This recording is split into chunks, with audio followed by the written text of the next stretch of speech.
not hurt me. I was merciful. Crawl back to your domain, Hela.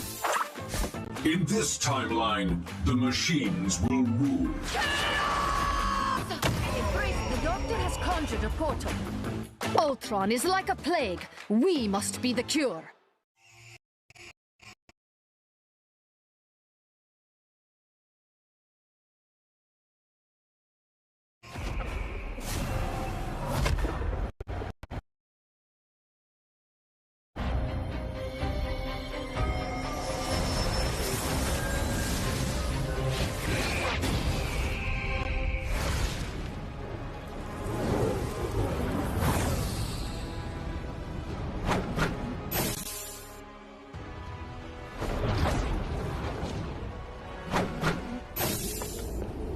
A disappearing act.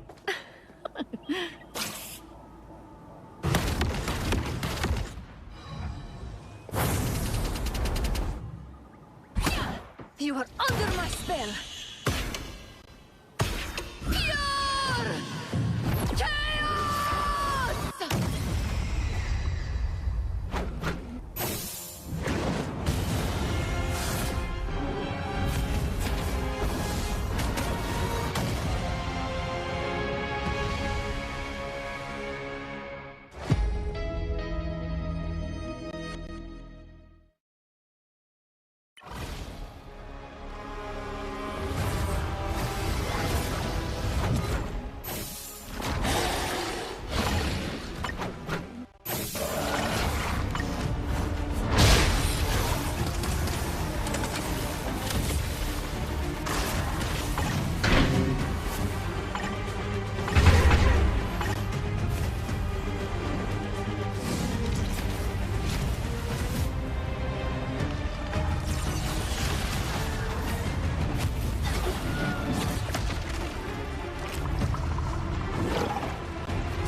We are done chasing enemies to conquer. You're ours now. Time to toughen up. We are Venom!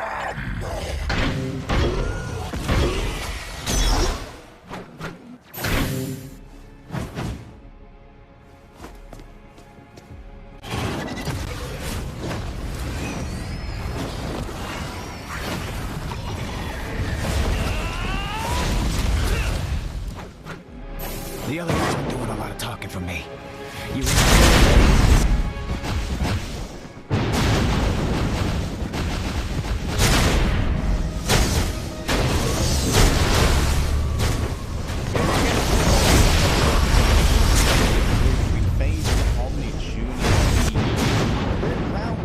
MRC at the moment. This is a lower ranking game, so Omni Junior EU are currently fighting for some sort of elimination. The series are 1-0. I wonder if we get to come out now, Harry, because the teleportation phase is particularly devastating for Omni Junior to have to deal with. Dominating a map type is always going to be very difficult to take. The longer those fights take, the more point percentage.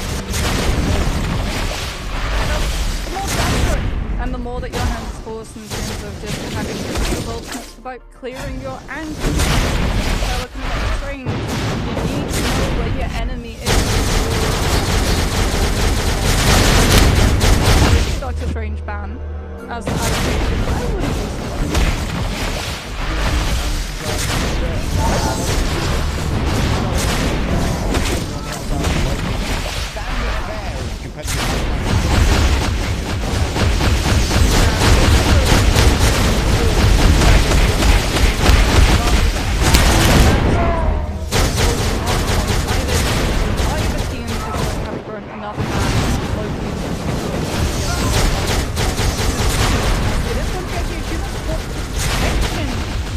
on through from and Omni Unit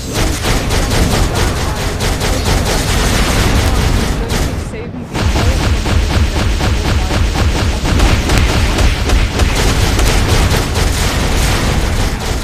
the Lord Psylocke and Omni Junior banner.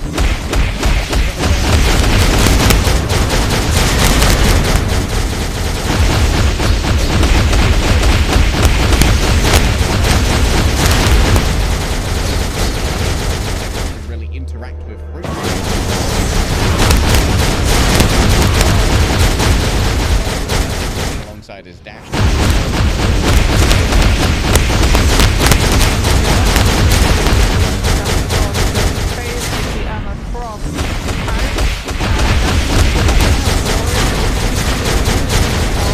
Diamond form, big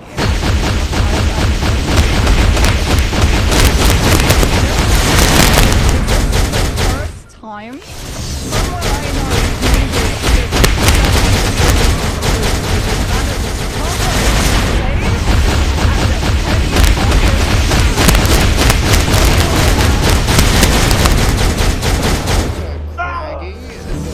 the primary Scarlet Witch believer.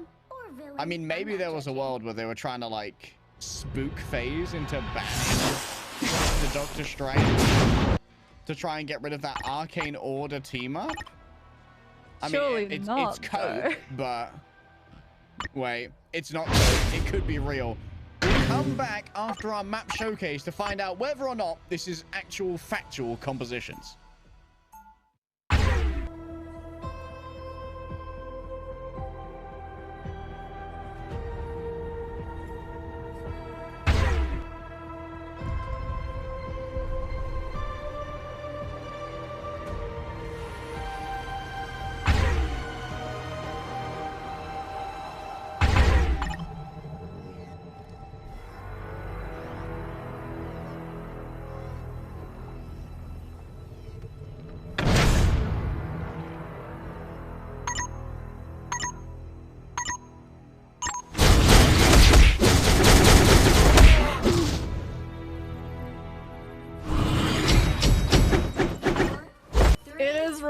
Omni Jr. currently have Dark Sorcery as well as that Adam Warlock on a triple strategist line. Rosa is going to be over onto that Doctor Strange, setting up a portal, but this time Omni Jr. they're going to be ready for it. They're going to have Soul Bond, potentially a counter teleport of their own. Both teams equally able to try and deal with this one, however, quickly backing up into spawn. Easy peasy here for FaZe to try and survive this one. Rosa's going to swap over now instantly onto the Venom. No more portal shenanigans. You know, it was also really smart from Omni Jr. They prepared for that teleport strategy with the Scarlet Witch stun as well. That AoE just fully covering the entrance to the portal, which meant that FaZe couldn't actually go past and try and find a pick onto one of Omni Jr.'s players. They've also not been able to establish themselves almost onto the point first. However, the Pyro Prison coming up here from Crisis is sending them back, which means that Binary can start walling off, fortifying out this choke so that FaZe get first cap entirely uncontested. Okay, so big cooldown to watch for here is definitely going to be the Arcane Order coming through from Cal. Those Thornlash walls are doing a real number to the backline of Omni Jr. They're making sure that anyone who takes damage is making extra, even more so.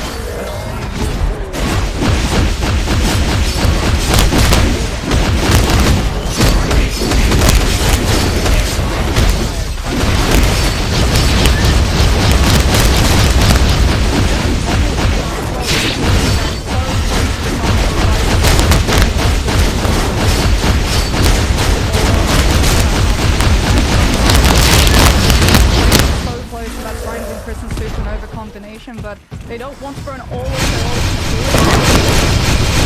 have actually been able to pass the self-check and go directly into the backline, already forcing out the Eternal Bond from Omni Jr. So they have no choice but to try and get to point, but the Shrine Boot Prison comes through at the tail end of the cloak and they manage to capture that Eternal Bond.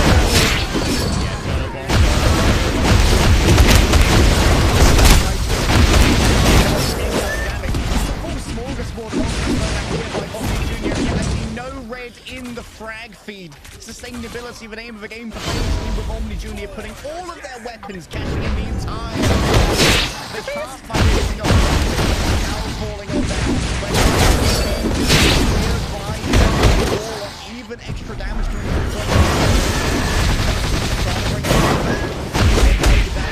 turn up close to they are not gonna lie. As we move over to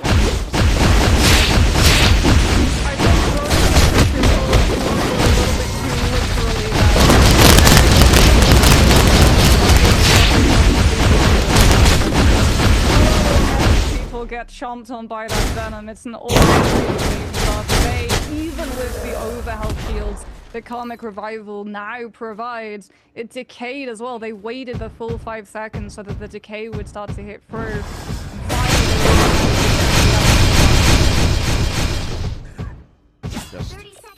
It's just a buffet. All you can eat venom. Oh, no, it's not all you can eat venom.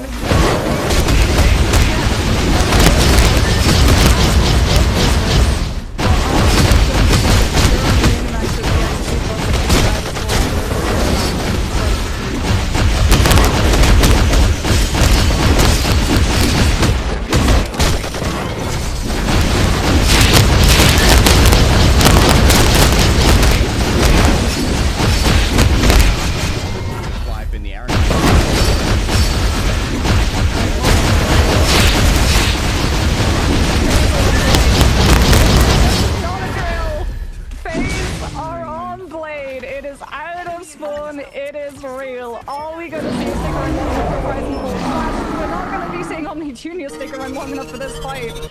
That is instantaneous, just pure damage coming on through from that Human Torch Crisis in the blink of an eye. 75% that supernova. And Blade was also there. Most importantly. Oh, Omni Junior, now they're going to be assaulting the absolute forest that can be erected here by Binary. Has now lost out on the team-up wall, however, so it won't have the additional sustainability that the Mantis' new team-up does offer. Crisis looking towards the back. A quick flambe, perhaps, of a storm. Some flash-seared weather manages to look in towards the weather channel. I'm forecasting quite the slaughter here in favor of FaZe. True, but Crisis does get burned in the meantime, and FaZe's plays are going lower and lower. They're actually going to start giving this fight the Eye of Agamemnon should cement the win, but no! Crisis healed the side of it.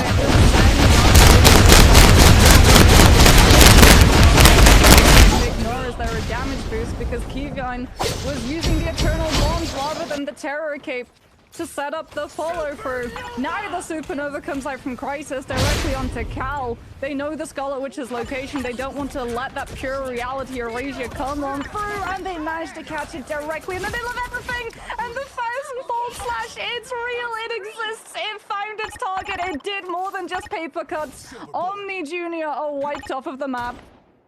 And at the beginning of that fight, Oasis ate Binary out of their own strangling prison. Look, Jeff something so heartbreaking. exists in water, so it makes sense that he would definitely have a fun time under a bridge, because sometimes he does troll just a little bit.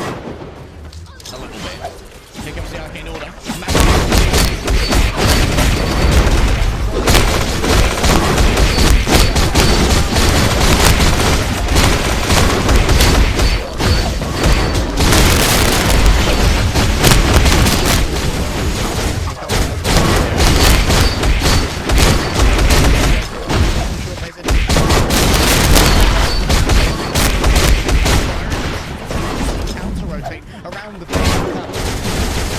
Unfortunate, the group now is still going to be alive, and when the fire however, with that damage boost, they will be able to find picks. And Omni Junior custom solar resurgence just to get themselves through all that incoming damage.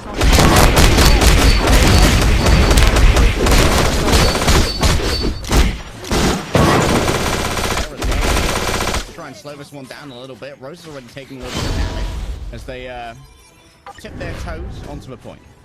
They have to scout the Venom, they have to go to figure out this rotation that FaZe making. They managed to find that in onto the backline, and the Adams position in the curtain for Omni Junior. Out comes that Venom dive, the immediate terror that comes up through! It's just out of the strangling prison, but the rest of the team, the same cannot be said, and FaZe has so much unsolicited damage.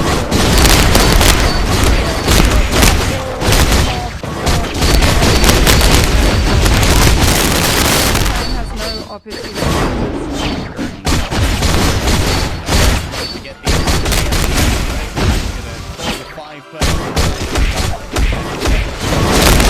Nice there. Quick victory for FaZe in round 9 of Marvel Rivals Championship EMEA.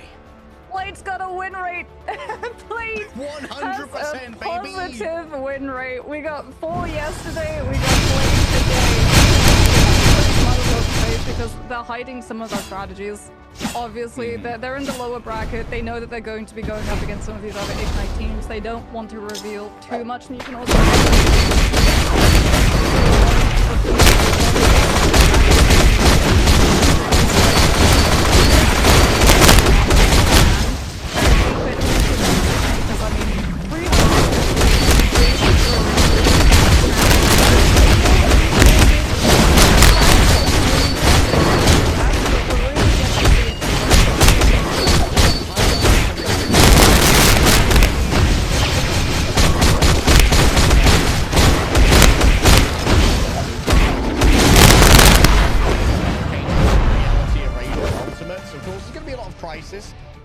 The rest of the team may have been playing some more experimental picks, but Crisis, the old tried and true, homie do be tryharding right now on the Human Torch.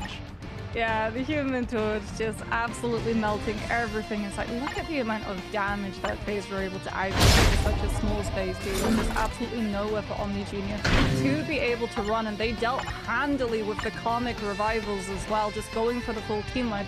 There's a couple of ways that you can deal with the Karmic Revival. You either try and track down where that Adam's ultimate is going to be, so you can catch them as they come out from the animation lock. You can potentially stagger out the picks over the full 10-second duration so that they don't all get brought back in one fell swoop.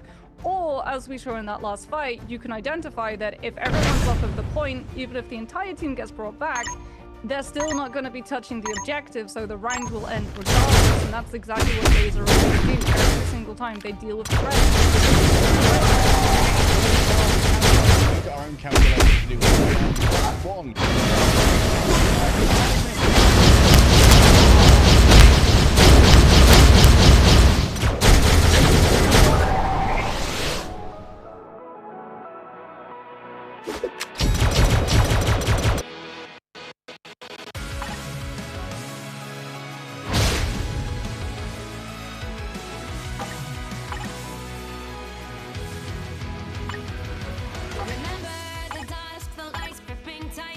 Trapping all those fighting souls, but yet across the world I see you standing in my way.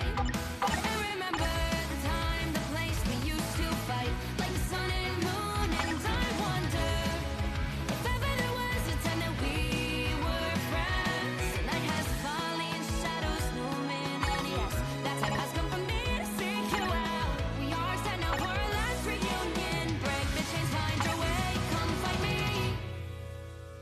Do you remember who you really are? Show me that you are still the only one for me. I'll be waiting for you.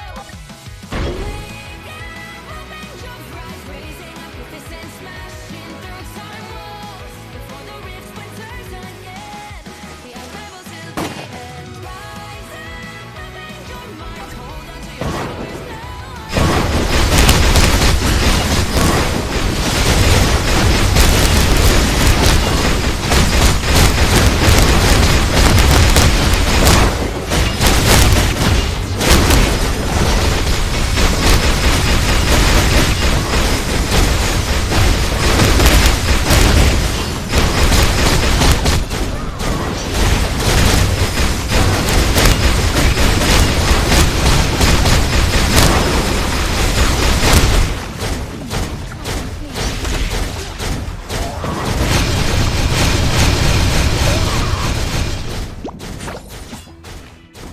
You cannot hurt me.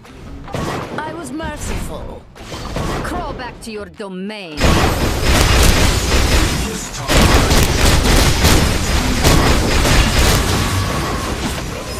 Doctor has conjured a portal.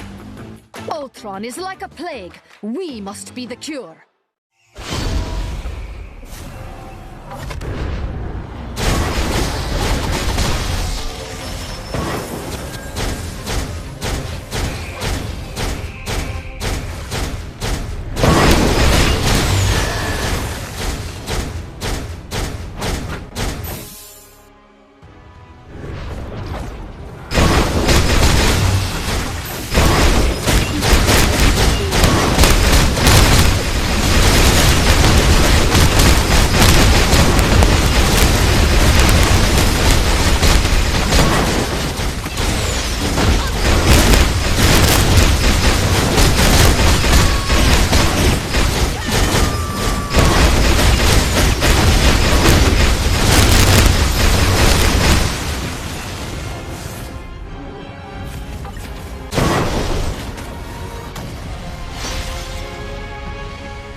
been doing a lot of talking for me. You remember old Eddie?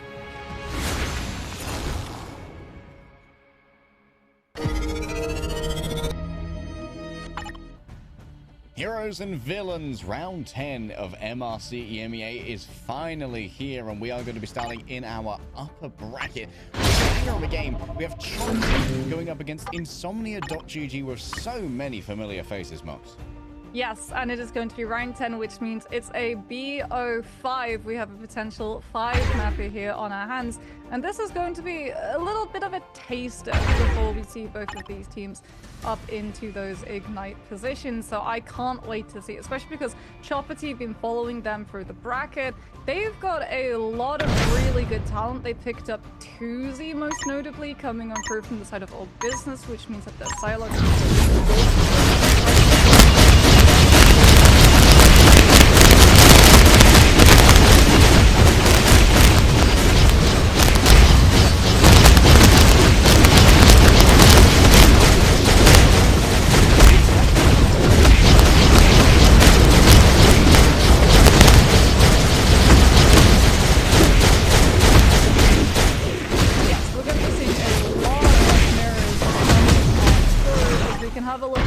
that first round 1 is going to be Midtown, a map which has always been beholden to spawn holds, so no surprises that Mantis is one of the insta bans for both of these teams to come on out, weakening the Ultron composition, also meaning that we're not going to see that team up synergy coming on through with both the Loki and the Groot. And speaking about Loki, he's gone too. Yep, Loki gone. Does mean that Luna is going to be on the table here. There's a world where maybe adopted it. Relaxing Sky is a fantastic Luna player as far as I'm aware. But Ultron being protected here, it's going to be Sarlacc on the other side. That's, of course, a ow2&pvz mainstay. If I could characterize ow2&pvz with 2 primary characters.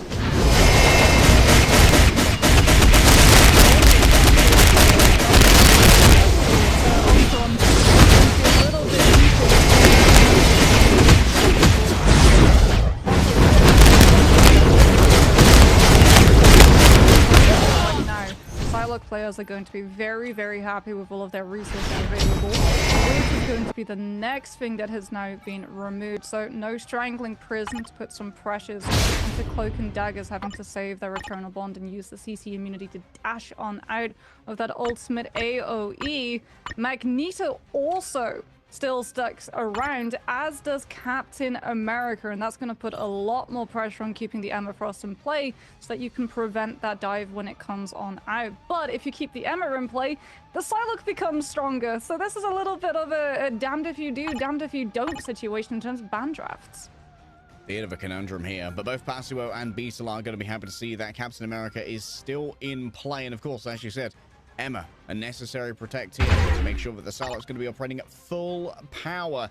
The last ban now for Insomnia, and no one has touched the Lunar Snow yet, which is a bit of a rarity, given that it's still an open option for either team to ban. Adam Warlock going to be taken away. Well, yeah, I mean, if Luna was in play and Adam was still in play, then we would get Light and Shadow Karma, which means that Luna would be able to link, and all of the damage that she does in that link form would then be translated to healing herself. She would be almost impossible to pick, even with things like the Captain America and that Psylocke in the neutral, unless they burned all of their cooldowns to be able to take her out. So it's not surprising that Adam is going to be removed, especially because Adam is also now part of a spawn hold strategy on convoy maps like Midtown, where you rely on the mass revive of the entire team to keep stalling fights right outside the attacker spawn. Yeah, Midtown, we're definitely going to be seeing some of those early setups inside of the building.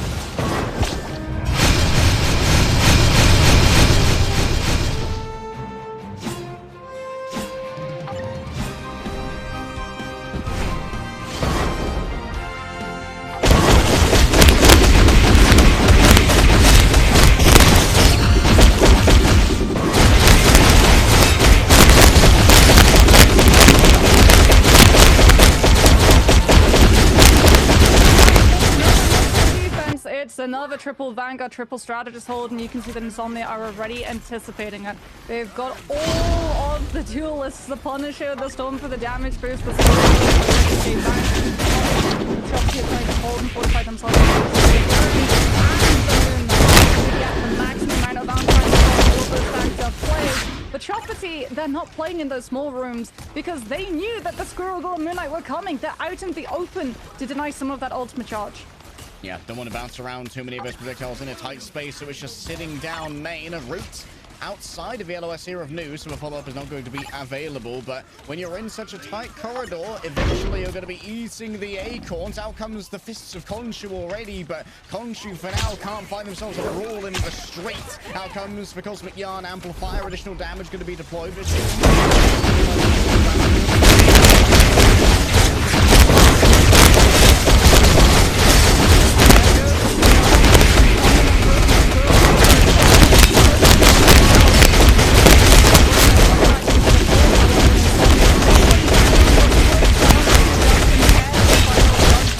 To try and find the damage even through this Eternal Bond that Matt was able to get.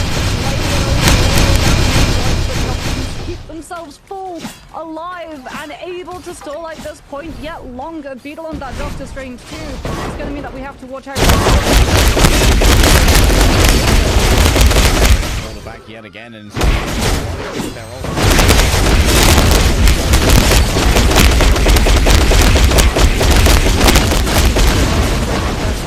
walks up just with his own 2 feet. Aya Agamotto not going to be up. However, a Mega Hurricane is absolutely going to be available for Pasuo, who's just trying to burn some of the strategist ultimates on the side of Chopati as Insomnia. They knew that they likely weren't going to win that fight. They just want to get a couple of picks to better set themselves up for this next one. The Battle Recall Beacon brings Beetle back into the fray as well. Meteor Ram ready to go. Cosmic Yarn Amplifier makes sure that all of these duelists are going to be feeling well and truly.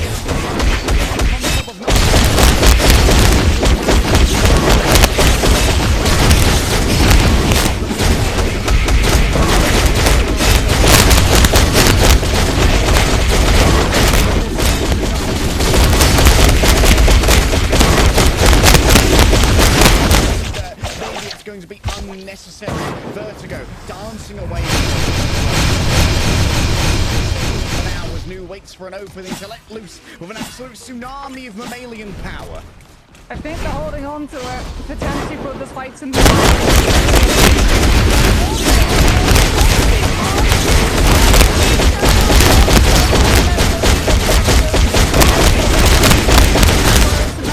have to back away, tail between their legs so that they don't get staggered. Beetle now on the classic hero though, the Captain America that we so expected to see, and the Omega Hurricane does not manage to get back to the team safely.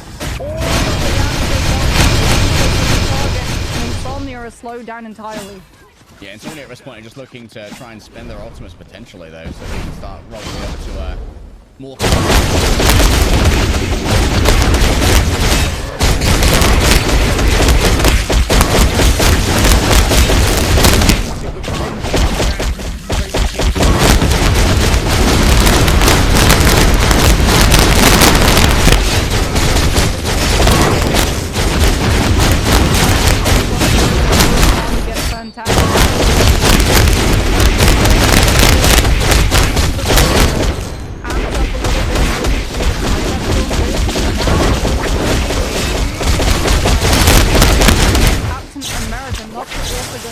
Over to that Phoenix to try and find a little bit of punishment onto Chopty's strategists when those ultimates come through with that end song Inferno. But Crazy Kitty already on the Winter Soldier to put pressure not just onto the dive but also onto the flyer with that tainted voltage being able to drop into the ground.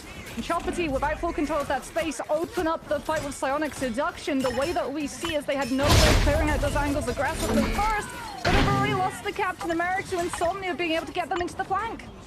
Just a little bit too deep there. Beetle, his exoskeleton, the carapace cannot stand up to the amount of damage that was given on over. Forever feeling comfortable in the front line for now, trying to avoid the incoming Bardock. Because that 2 players grabbed on through and then stuck with the Kraken impact as well. But Forever simply spaghettifies him against the wall and just stretches him out into his constituent parts. Choppity moves a little bit of space here for 2Z, but a quick disengage means that it's back to safety for the Shinobi. Sarlacc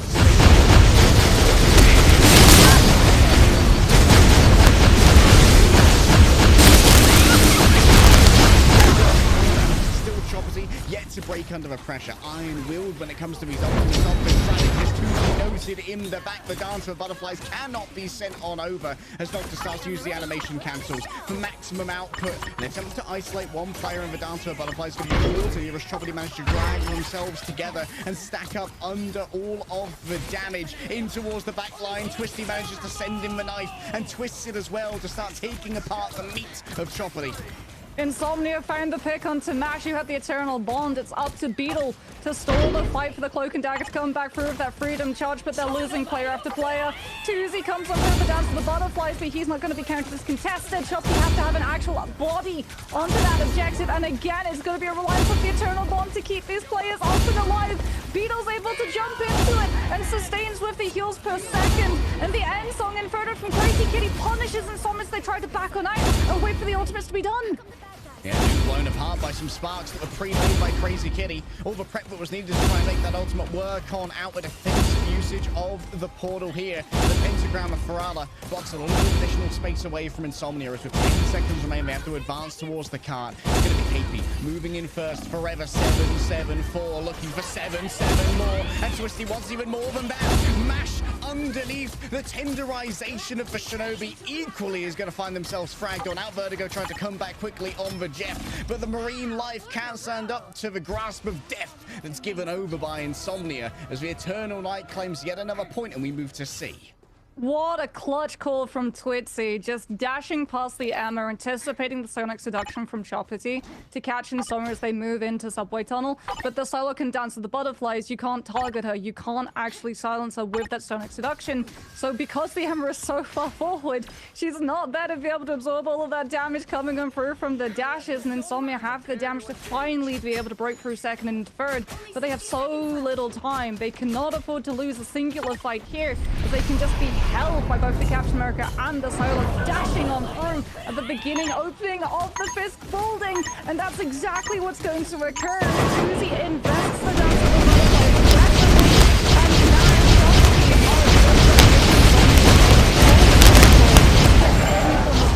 Butterflies. Yeah, great combo there with Terror Cape from downtown as well to make sure that everyone was taking additional damage from that Sarlacc ultimate.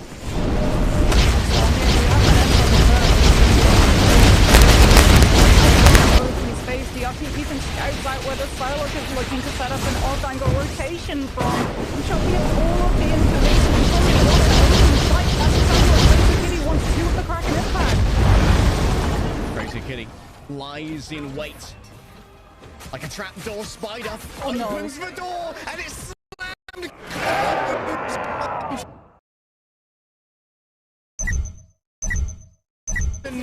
No option here for the Eternal Bond, so it has to be the fate of both worlds, and the execution potentially on the docket. Relaxing Sky directly impacted. Spicy meatball, yes, and the British are introducing flavors in the most encompassing of ways. Crazy Kitty now just going all around with the rotor stern, hitting shot after shot and chunking through the health bars. A quick usage there of the protected barrier coming through from DRP, and that's going to be more than enough damage and more than enough dominance on the point for Choppity to hold strong here, as Sarlacc can't quite make the dash. Oh, Insomnia. They banked so much on the heal per second of Eternal Bond. They thought even if they kept their backline separated from the front line, separated from the side,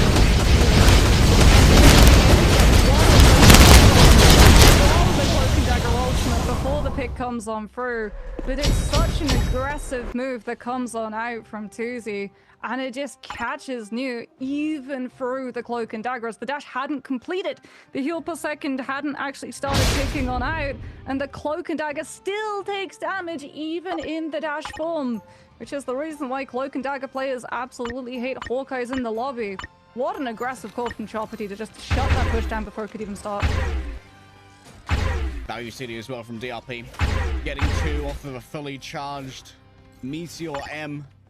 And making sure that Relaxing Sky was not going to be having a relaxing time. No shared dance between them. Still, this is very winnable here for Insomnia GG. We've seen many a first point hold here on Midtown Mobs.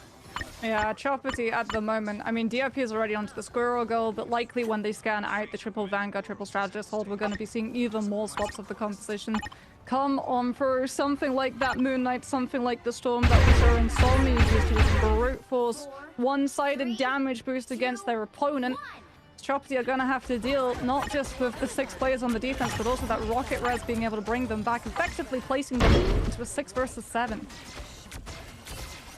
7-player defense might be a touch unfair, but the same tools are available to everyone.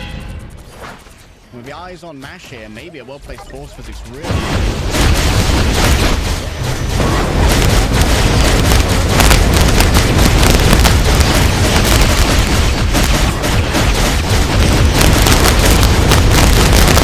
That one the boa constrictor, because Choppity literally wrapped all the way around the fight, which is one of the locations that Rocket's like placing the BRB to break it before the fight began. Also had presence on left side and had presence on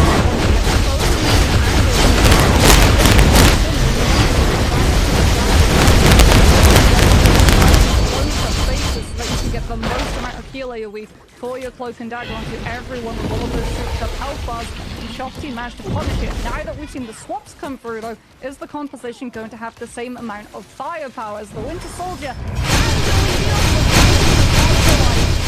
2 headshots instantly from the Rotterdam, and now Beetle scares away everyone in their path. A quick carbon fist caves in the skull of Psylocke.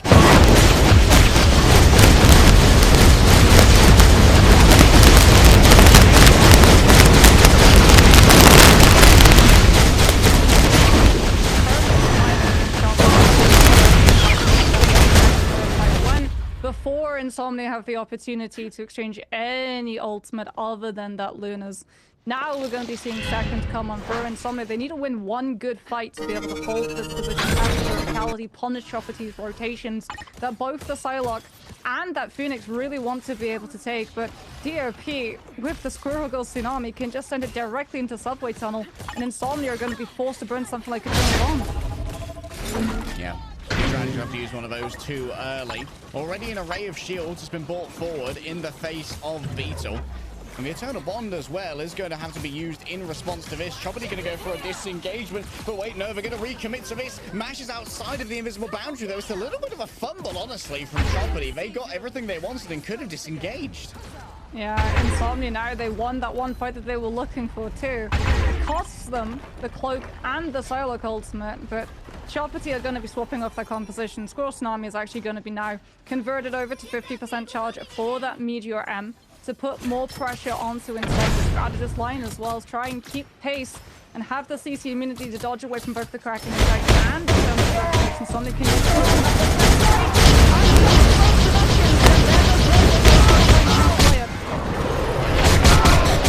sustain. If they get down by the threshold, it could be easy to try and play, but not.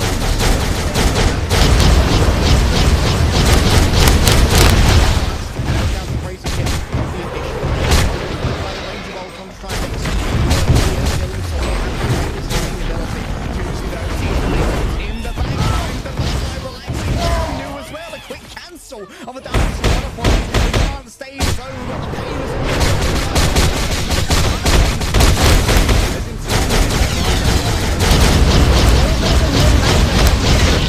going for the dance of the butterflies, and he counted down the unfortunately he didn't have to worry about the Luna managing to find the absolute zero and catching him out with that the ultimate connection.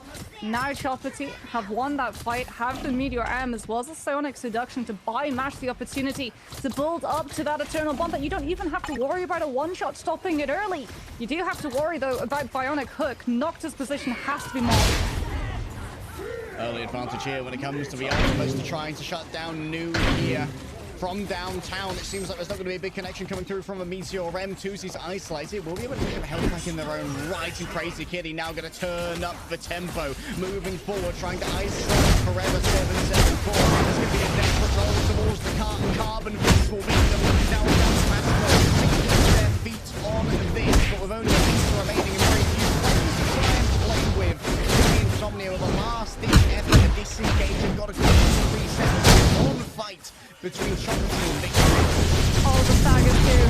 When Choppity was setting up that defense on third, they lost the last fight cleanly so they could have everyone in position to instantly pounce as the fight came through from the side of this building. Fortunately, that's the luxury that Insomnia are not going to be granted. Going to now be posting up the third, so they're holding up some of that damage. And Magneto wanting to put the pressure, getting into position to use the Psionic protection and have the double shield to block out the Psionic Seduction. The Eternal Bond, can they cover for it? No! Lash gets fired by Cassilo just as he got by the ultimate. An Eternal Bond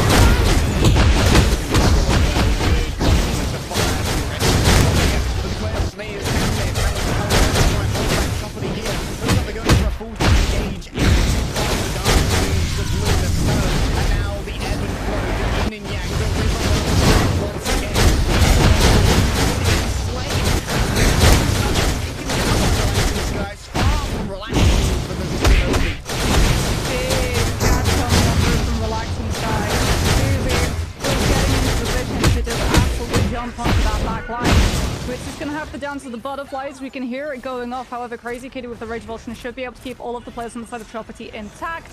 And now, return to look once again. Cloak and Dagger versus Magneto. DRP doesn't find the connection, and New's ultimate remains.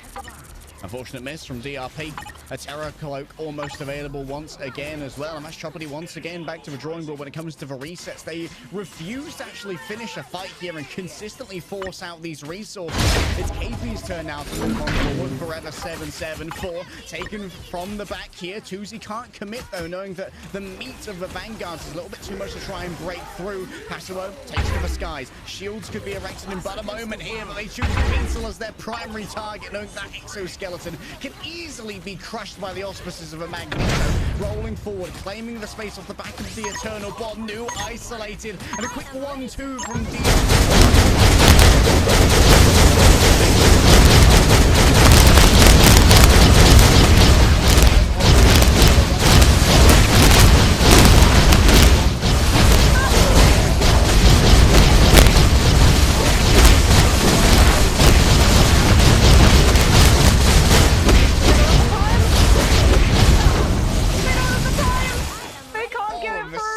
kick as well. That's disgusting.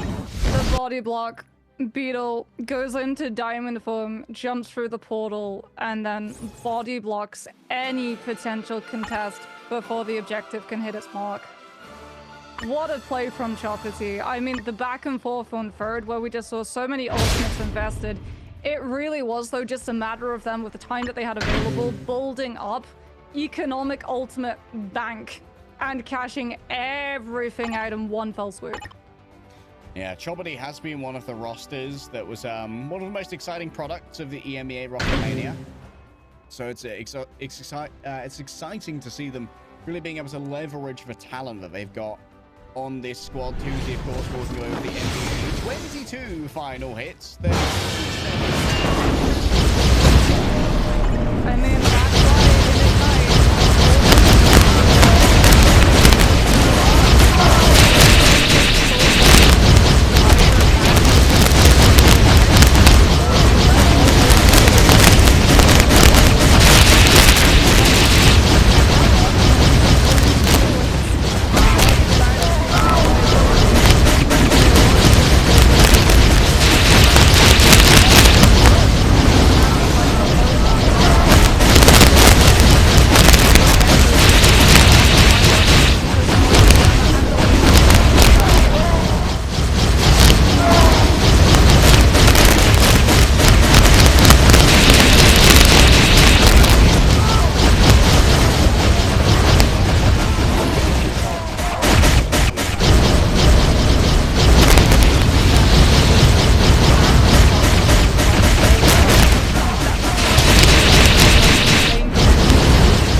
Hello. Greetings.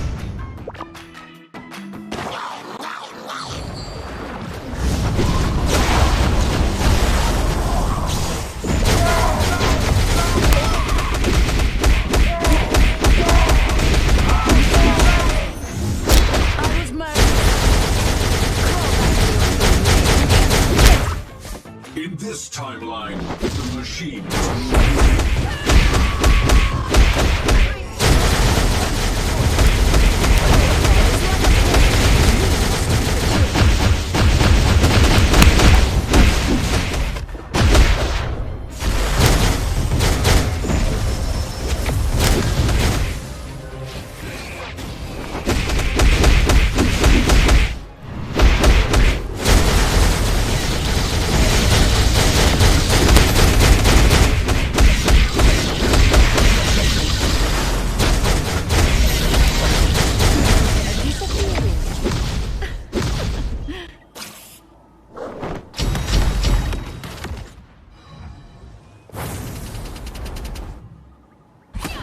You are under my spell.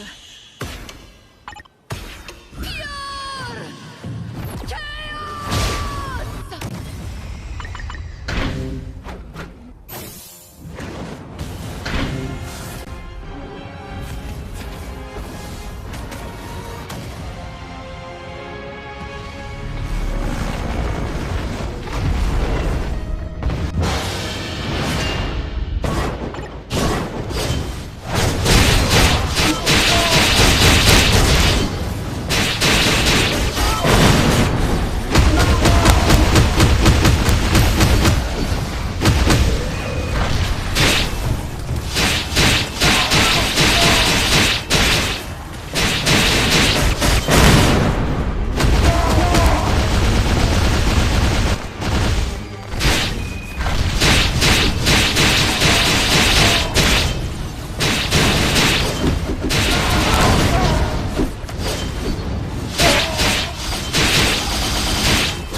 Because this is MSC, not Ignite. Also, the twitching is going on. And the pressure already prefer to take on the Psylocke when the Psylocke has actually everything the Psylocke player you never really get to see them. All of the Psylocke yeah, so what's going to do this, I definitely have the as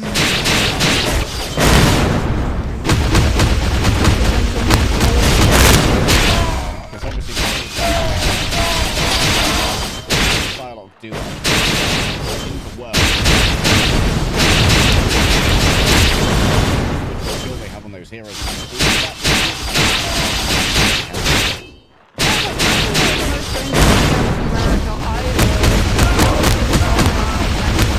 to lean onto, especially because back in the current season, Virtus Pro even actually banned Passive Voice Captain America out after losing a map of Hell's Heaven to it.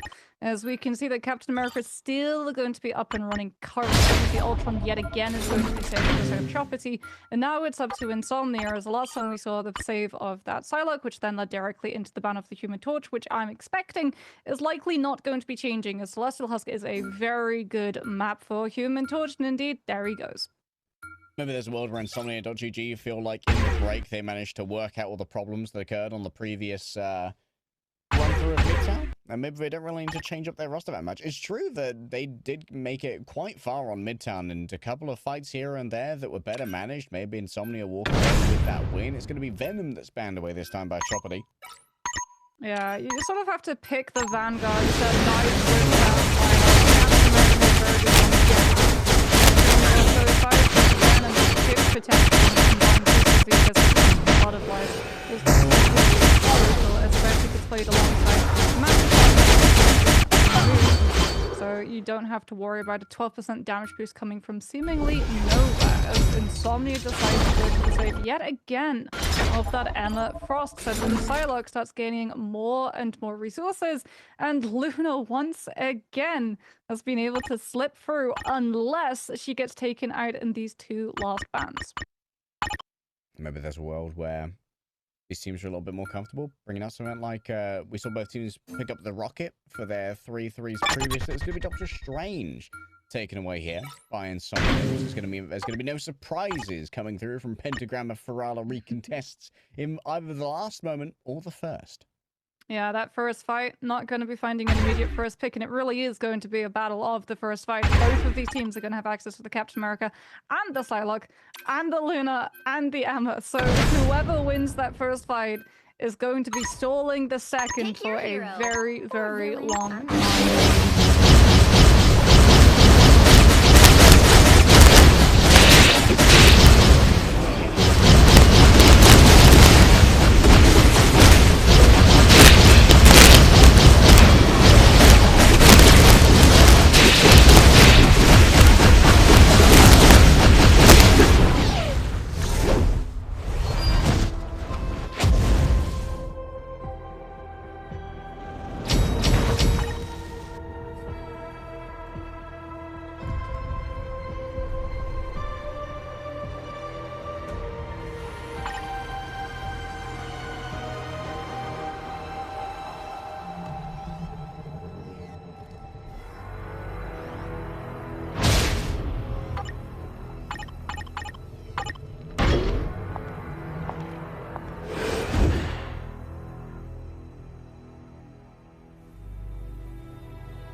We're getting ready to head in, as we can see that Insomnia are running the anticipated Psylocke, but they're going to be rocking a Star-Lord next to it as opposed to Choppity, who are fully rolling out on the Jeff.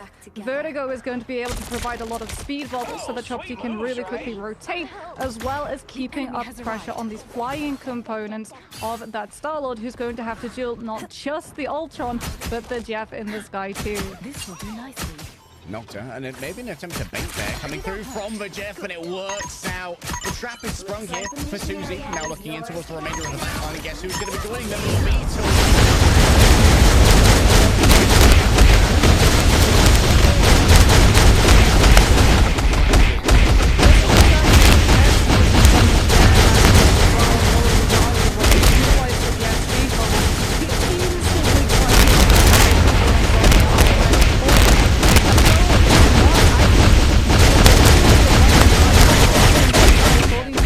For where that color can catch.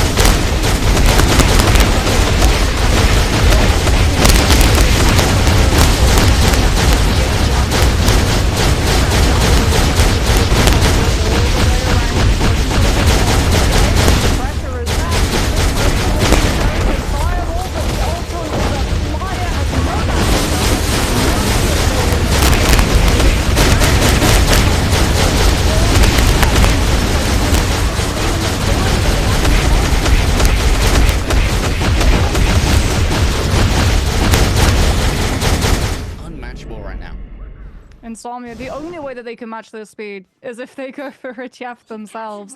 But then they would have to give up one of the damage components of that composition.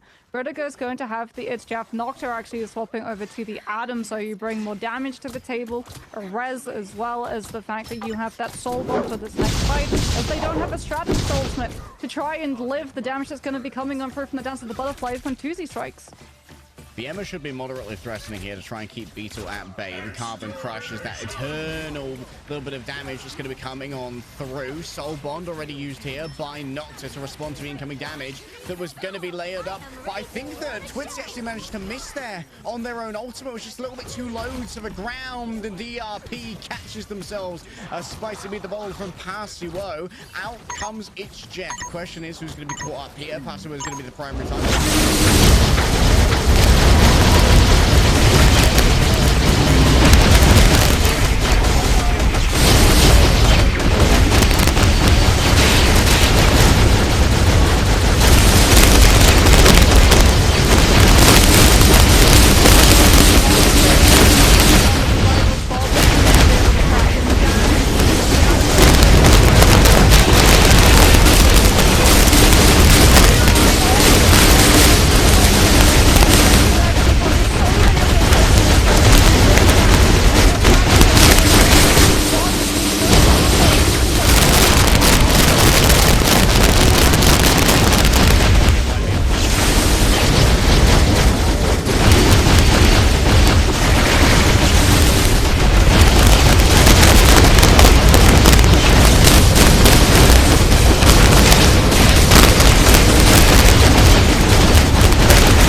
It's only going to be healing themselves. ow2&pvz demands attention and demands violence, which Nocta obligingly gives over. But they don't have control of the point, and Choppy are going to take away the vault.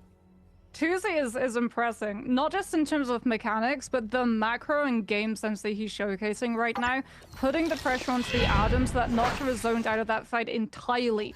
Because Insomnia, they have to try and stall for a full regroup. They don't have a strange TP. They need to tread water. And that one tread of water, they could have been able to paddle to shore if they get a soul bond to some of those live streams coming on through from the Adam.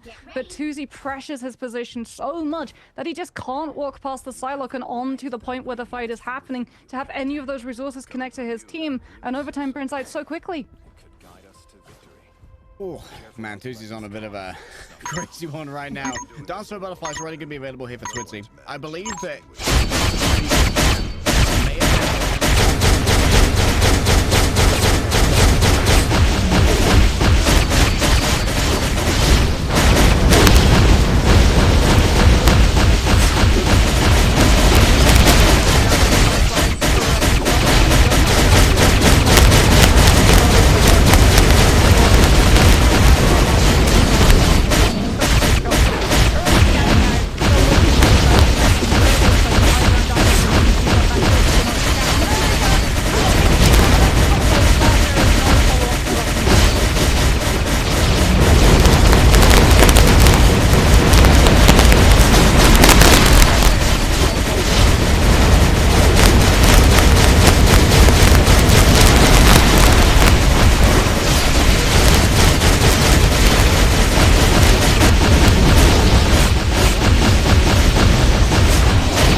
ultimates too, to put the pressure onto this Karmic Revival position coming out from Nocta. ow2&pvz's gonna have another Dance of the Butterflies. Pasuo does have the Freedom Charge to try and make sure that everyone survives after the Karmic Revival cast, but it's going to be really rough for Insomnia to try and land any form of value of something like this Eternal Bond, especially because they're walking directly into the Rage of Ultron. Before it's ready, they have to burn the Meteor M just to be able to absorb some of that damage. The Soul Bond is there, so too is the Bulwark, and Vertigo actually with the It's Jeff tries to punish Insomnia's stack against the Psylocke. A rare attempt of a combo, that much is for sure, but it seems like most of this has already been burned. With two strategists down, it has to be a desperate usage here of the Fate of Both Worlds to try and sustain the remainder of Insomnia. There's only 3 of them remaining, trying to dunk down onto the Luna. Mid-air onto Twisty!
again as well in the back line. All of Australia just going to have to play patty cake in their own right. It's Glitchy managing to arrive just in time. 2Z forced to disengage right into the clap of Lunar Snow, making sure that all of that healing is delivered. Forever overwhelmed, has to use for self bubble. The magnetic curtain can't deal with the damage. 4-on-4, the relaxing sky. There's no time to relax. The heartbeat gets ever faster as Chobody get ever closer to their own victory here. Only a few members of Insomnia are remaining, and they're going to be lying awake at night thinking about how wrong this went on Celestial Husk, as the Celestial Codex, I believe, is claimed, and that's 2-0 now to Chobody.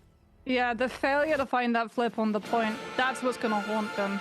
Because it forces their hand. They knew going into that 99% fight, they couldn't burn all of their ultimates. If they do, they have nothing for all of the fights that come afterwards.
Chobody roster is the most dangerous, because that's where you're often going to see those capside duos be absolute marauding monsters. I mean, yeah, Beetle literally just bullying the Atom, giving him the shakedown, give us your lunch money.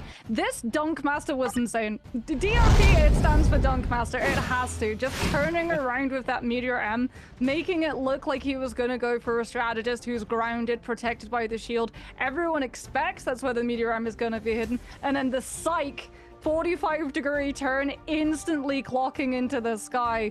That Ultron was an absolute masterclass in magnetism. Yeah, match point now for Chobody, up 2-0, going up against the established team that is Insomnia.gg. We'll have to see if they'll be able to close it out cleanly.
Wishing across time and space.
disappearing yet.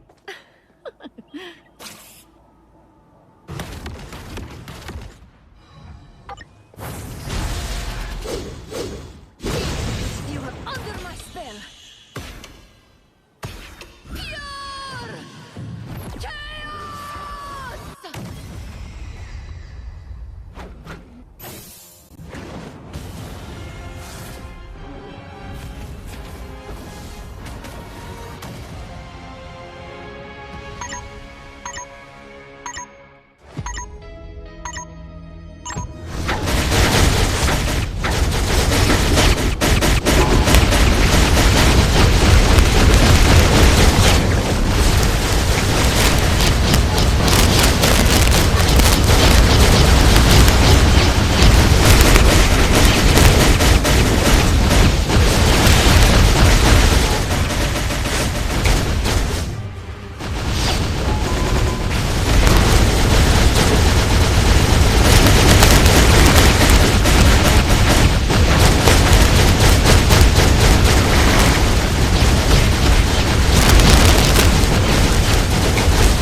The other guy's been doing a lot of talking for me.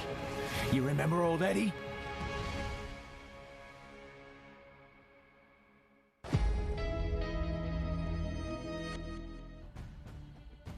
It's reverse sweep of a lower bracket for Insomnia.gg going up against EMEA mixed team Choppity, getting ready for their first appearance in Ignite. Thus far, Mox, it has been a tale of a shinobi going up against a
creating some great shaped engagements that have distracted the backline and often been rewarded with a final hit.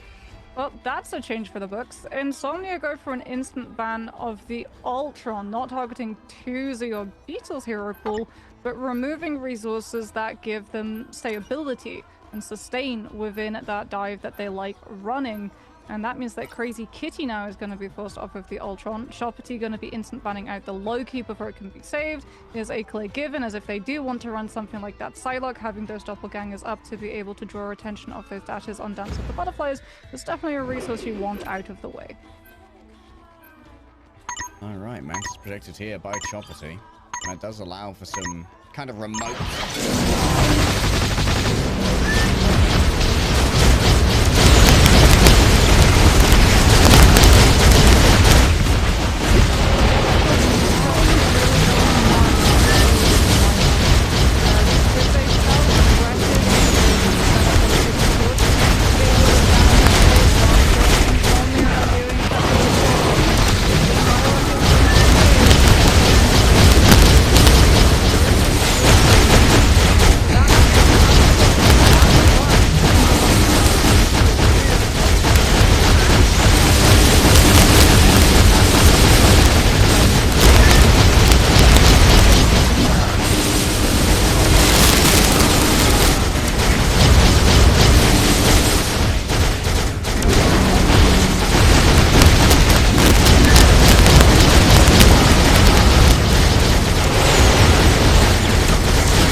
see a protect here on the Captain America, potentially, given that Choppity have seen so much value thus far. But no, we're up against Passivo. Maybe there's a world where they don't think that that's particularly necessary. I believe Insomnia have usually been protecting the Emma on their side. Yes. They have like protecting that Emma so that they can get the projection with the Psylocke, as Choppity are going to save Jeff.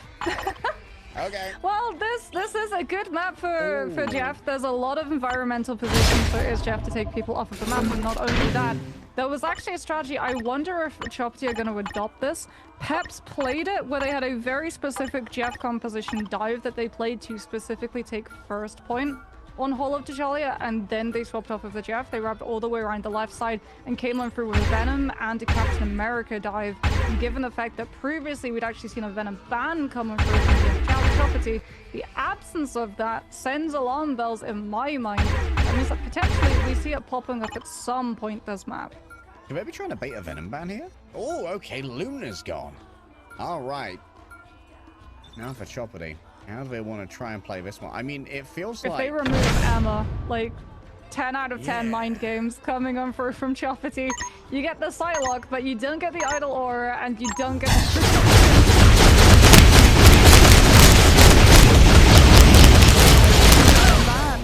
Okay. I thought the Venom ban would come from the other side. Choppity, they're just going to get rid of it in their own right. This is an interesting...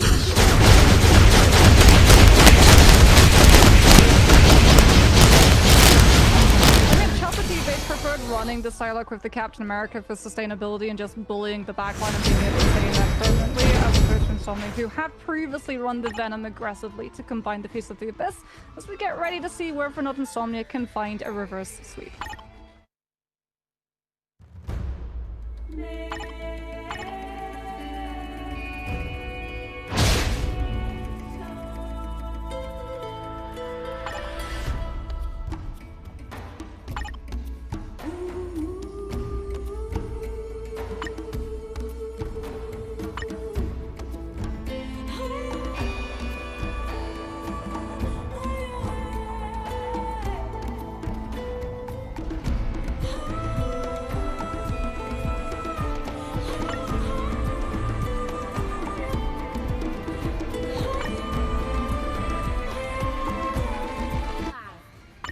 Hall of Tajalia has begun, and so far we haven't had any Penny Parker Spider Mind shenanigans coming on through. It's just Insomnia locking in that Psylocke that we expected with Passivo and the Captain America.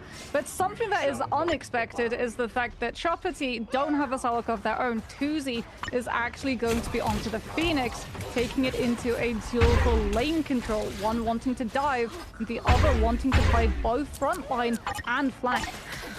The crazy Kitty and Beetle's positions here are a little bit wild.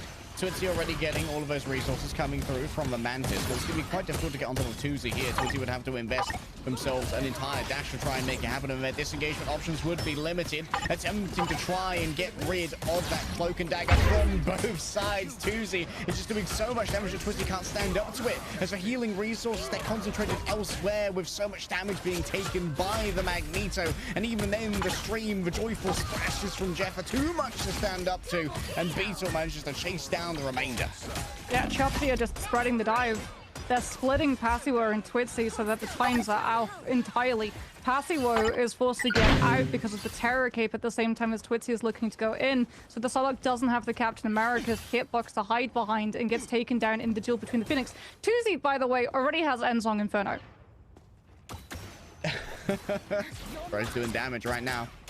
Beetle guarding the entrance here of Twitzy to make sure there's going to be no unfair duels between Phoenix and the Lord Jeff happening in the back for now. Seems like it's a brand new approach here for Insomnia. Already so many spores sent over the way of Twitzy to try and make sure they've got all the resources they need. A quick Mantis diff coming through from the side of Relaxing Sky, and just the high ground's going to be taken away here. But the space has been gained by Insomnia.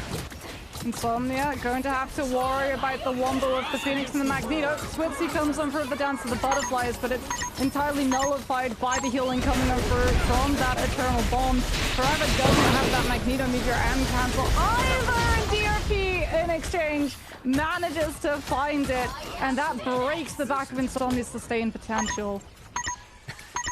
Tuesday gives a personal delivery to Relaxing Sky in the back. Not sure if that was entirely necessary, but sometimes it's not about the overall efficiency loss, it's about sending a message. And Nocta receives quite a familiar message from DRP. Yeah, that one is definitely going to be in cursive, as Insomnia are going to be sent right back to the respawn point. Pachiro does have that freedom charge, but losing the Jeff late is going to make it particularly problematic for them to be able to try and take any form of position for Chocolatey. Are already controlling all of these spaces. They've cut off the left side, they've cut off the right side. It forces Insomnia to just walk right through main with absolutely zero off-angle pressure. They're starting to establish themselves on one corner of the point though. Chocolatey fall back over towards Slope until they're ready to start taking this fight because they want Tuzi to be the one to kick things off, instantly prying the Jeff on the high ground. Animation cancels maximum DPS here. The freedom charge can be troublesome to deal with, but don't forget that if the Ensong Inferno starts, but the songs don't stop. New taken down here by Tuzi. Maximum DPS output from the Duelist, and Vertigo decides to join in themselves with unreal accuracy. Property holding so strong here. But yet to even control a singular tick. So Itzy is going to have that Dance of the Butterflies, but there's no follow-up damage off of the back of it. It's going to be a reliance on New to provide that parity. They have so much sustainability with their freedom charge any longer as well before the fight begins. Mash is going to have another Eternal Bond up to ignore it entirely. And Insomnia, they just have to build up any form of win condition that they can. That's a win condition. No ultimate needed. Mash gets taken down. It was a flank Jeff all along that they required. Nosh already grabbing two. Tuzi looking to try and strike down. No news already down. With the cloak form can bring out all of the damage that was needed. And now looking down towards the end of this, Tuzi falling super low. Of course, the primary target. Crazy Kitty take themselves underground and will emerge on top of Relaxing Skies with the dunk on top of the Jeff. And it's successful there from Forever. But Doctor Strange, the Sorcerer Supreme, has his own designs upon all of this. Max is isolated, taken away from potential to try and heal through this one. Still, Insomnia haven't got themselves their first tick here. And the Eternal Bond is more than enough healing. And to try and grab away all of this, Nocta finds itself with very few victims at the hands of its Jeff. Tuzi chases down for wayward Psylocke inside of a high ground, isolated with but a heal to their name. And now Tuzi is free to try and chase down the Captain America. Liberty melts under 1,000-degree heat provided by the Phoenix Force itself. Agamotto in the back, two players stunned on up, souls separated from bodily corpus, and so too are Insomnia separated from the point. They gain nothing, and now they must play to the draw for their survival. Oh, the Strange Portal recontest. It could have gone so differently if Mash hadn't hit Eternal Bond during it. Vertigo opens up the portal of Ferala, goes on through, Mash lags behind, playing in and out of Dawn to get into shield a second there through their own gate. And as a result, Insomnia can't find the pick on the Cloak and Dagger until Eternal Bond is up. The portal lasts long enough for the Eternal Bond dash to come through, out onto point it spreads. And Chocolatey have all of the sustain to build up to things like the Eye of Agamotto and punish Insomnia's reposition, given how long overtime was dwindling out for. Crazy Kitty is indeed on the expected Penny Parker. The question is, do Insomnia expect those mines to come on through that damage? It's won first fights off the point previously. They can't afford to lose a player this early. If I identify these mines, there's maybe a world where Forever goes and picks those up with the Vanguard health pool.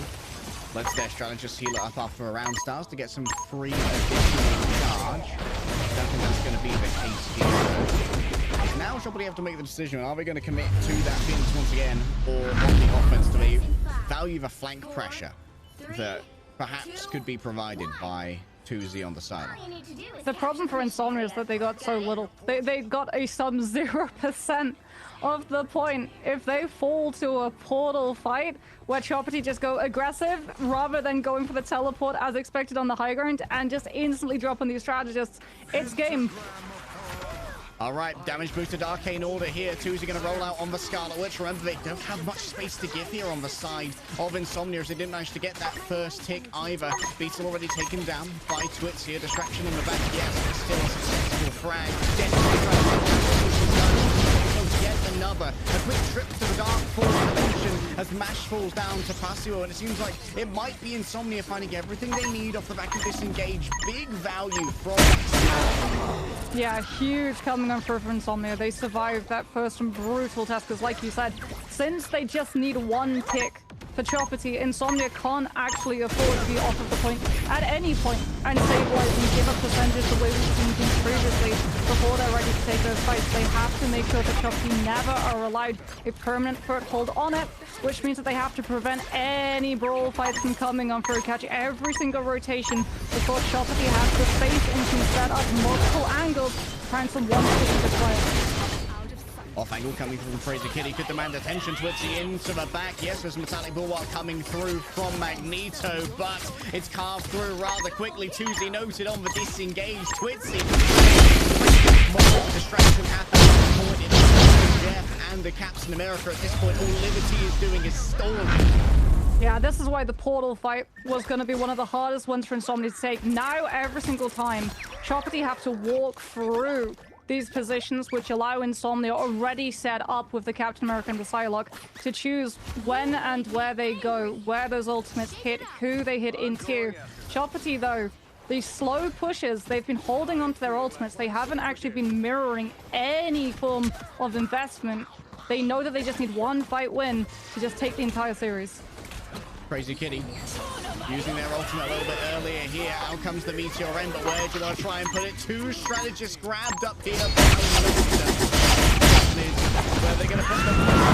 Of course, not to grab the Vertigo and Mash, and Insomnia still holding strong, and Choppity are on precious little time remaining. That was an investment coming on curve from Choppity too. Down to the butterfly, and they thought that fight would have been winnable. Insomnia only trading 3 ultimates for it too, holding onto the Freedom Charge, holding onto the Eternal Bond for the sustain to go toe-to-toe with Mash and Beetle, but it's really gonna come down to DFP. Having that Meteor M, being able to shut down the Cloak and Dagger with the one-shot, the way that Insomnia don't have access to shutting down Mash's ultimate, that's gonna be the turning tide. DRP concerned about the backline, but it's going to be surging forward instead. Relaxing Sky, almost wombo there in the back.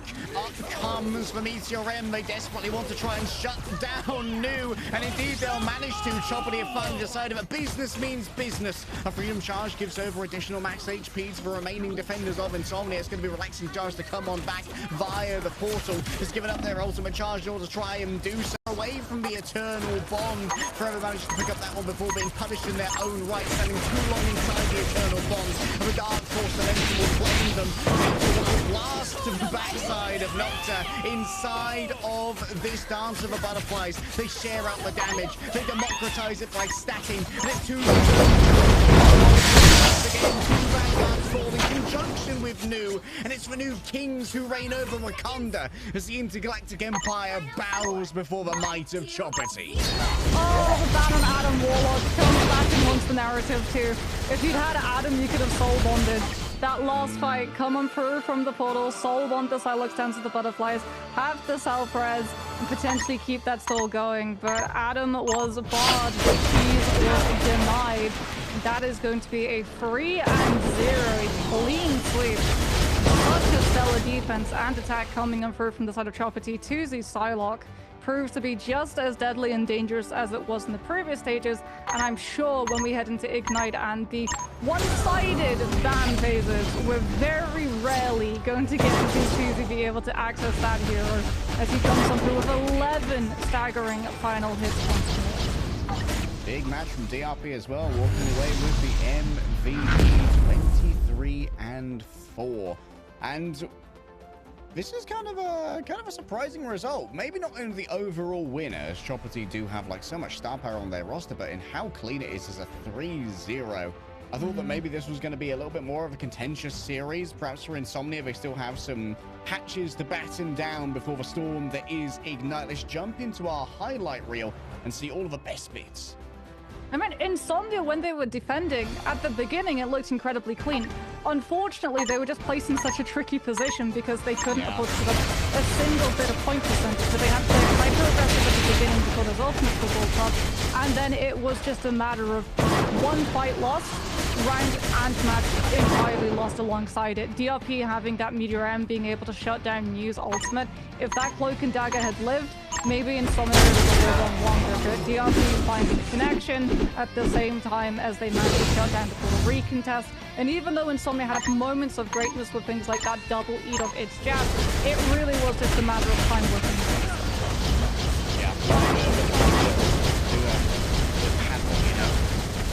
Trading order, hoping not to fall under. It was draw and go for a 6-map reverse sweep or face for lower bracket, and in the end, the Spectre of the lower bracket overtakes them. It was a good set by Insomnia, and hopefully we will see them once again bounce back in the lower bracket. But for Choppity, this is a very exciting time for this team. However, there's still other matches as well here in the bracket and the lower bracket, and we've got an entire day to bring them together. Hopefully we'll be able to cover as many of these as possible.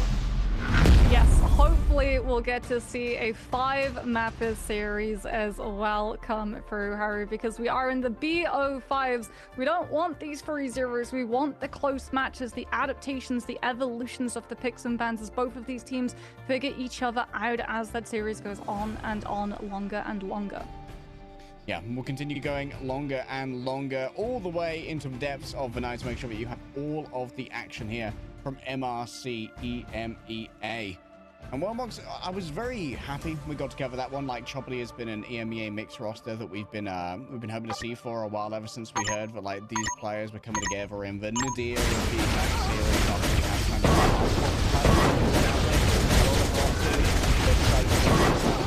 changes and other rosters here that can definitely potentially threaten Virtus Pro, but in our bracket at the moment, to give everyone like a wide-ranging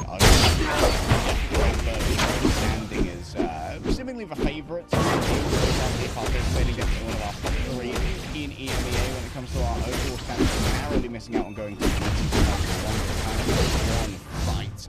So this is definitely going to be a redemption season for them potentially if they manage to work out their woes with some of the current meta.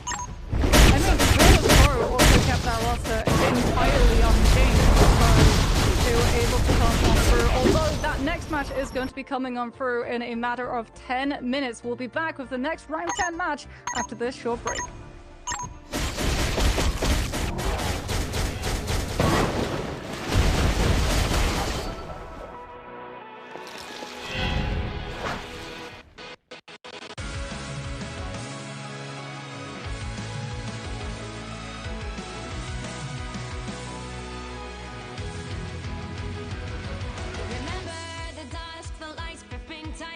Trapping all those fighting souls, but yet across the world I see you standing in my way. I remember the time, the place we used to fight, like the sun and moon, and I wonder if ever there was a time that we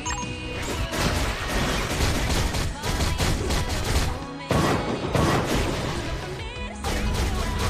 Stars set now for a last reunion. Break the chains, find your way, come find me.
gently.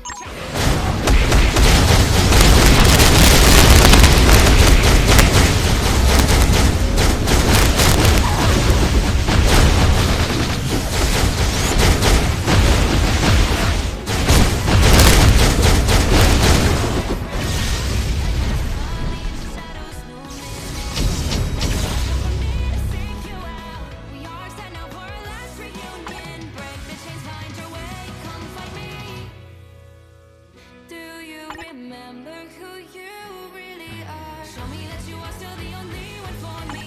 I'll be waiting for you. Wake up, open your eyes, raising up your fists and smashing through time walls. Before the rift splinters again, we are rebels till the end. Rise up, open your mind, hold on to your powers. No one can stop us. We are rivals till the end of time. We will clash. No matter where, we will fight, reaching across time and space.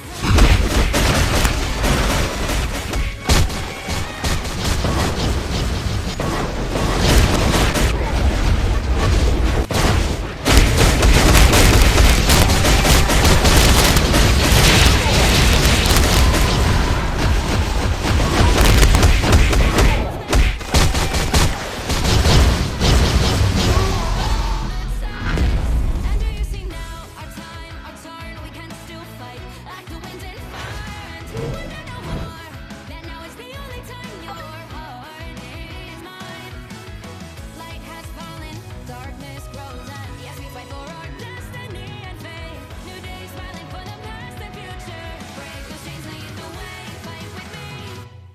And when you wake up, open your eyes, raising up your fists and smashing through time walls. Before the rift splinters again, we are rebels till the end. Rise up, open your mind, hold on to your powers. No one can stop us. We are rivals again until the end. Hello.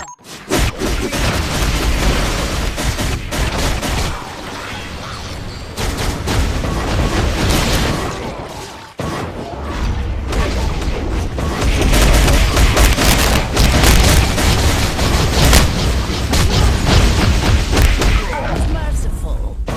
Crawl back to your domain, Ella. In this timeline, the machines will rule. The doctor has conjured a portal. Ultron is like a plague. We must be the cure.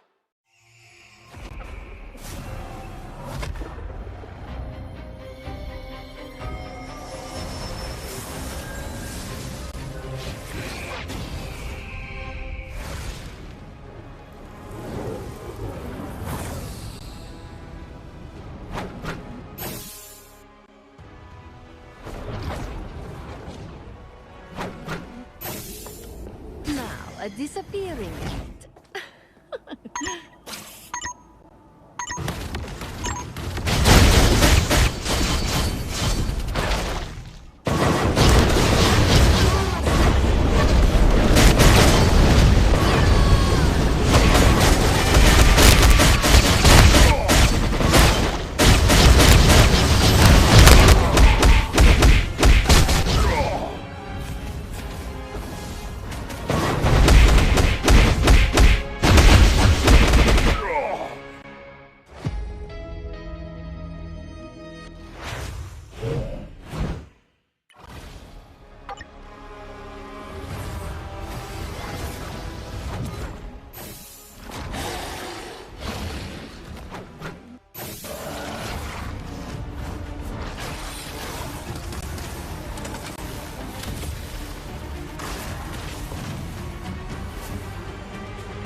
The other guy's been doing a lot of talking for me.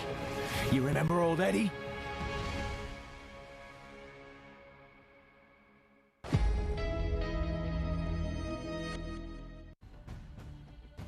Heroes and villains, we have even more of round 10 from MRC EMEA to bring you. In our upper bracket, we have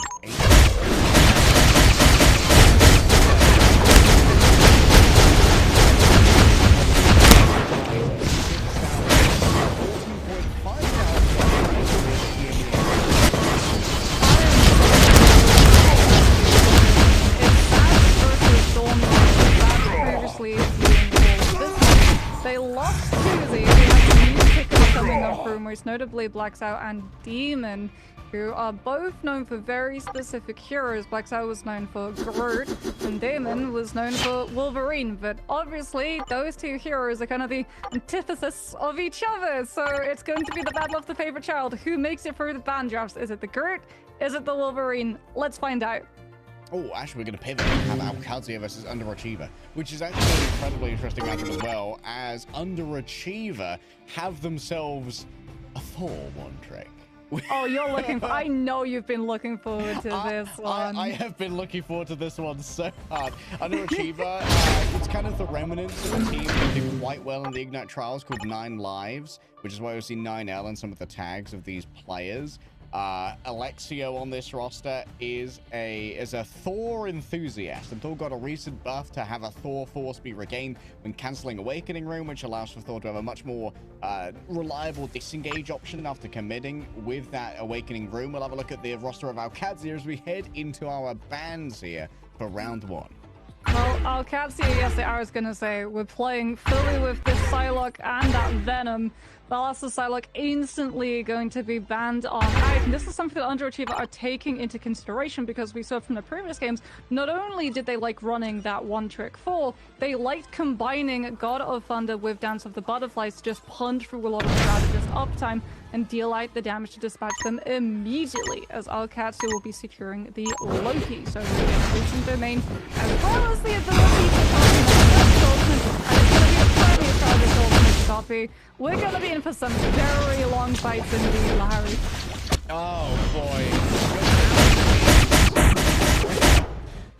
Savile, the next fan is going to see Alexio play often here.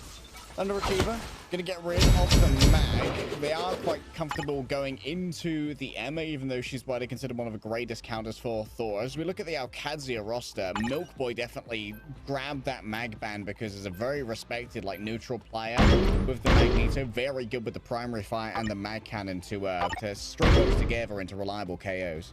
Well, not just that, if you're going for copies onto Luna Snow as a Loki, you don't want Meteor M to be able to shut down that ultimate. Or the Luna's own ultimate, so one-shots are going to start to be targeted on through, as the Phoenix is going to be secured, something that we've been seeing come through an awful lot, where she just does so much damage, can burst these players down before they even expect that pick to come through. Yeah, the rest of ow2&pvz2&mff&gaan are definitely a star-studded roster here. Tilt and Ballas, people to be respected when it comes to all manner of duelists. And Lindstrom and Maluki, they've been showing some real synergy in the backline, especially on the bog standard of Luna and Loki. Maluki, she's a very talented Luna player. Lindstrom has so much variety. Previously a substitute for Virtus Pro and was always a great fill for them. Well, there's a thunderstorm currently outside my house, and there's a thunderstorm guaranteed in the lobby, because that is a force save coming on through for Alexio. So, Harry, your wish is granted. You are going to be able to watch 4 come through in this composition from Underachievers, as ow2&pvz2&mff&gaan are going to be running Kaya, not on the Captain America. That is the last target ban. It's likely going to be onto that Venom instead.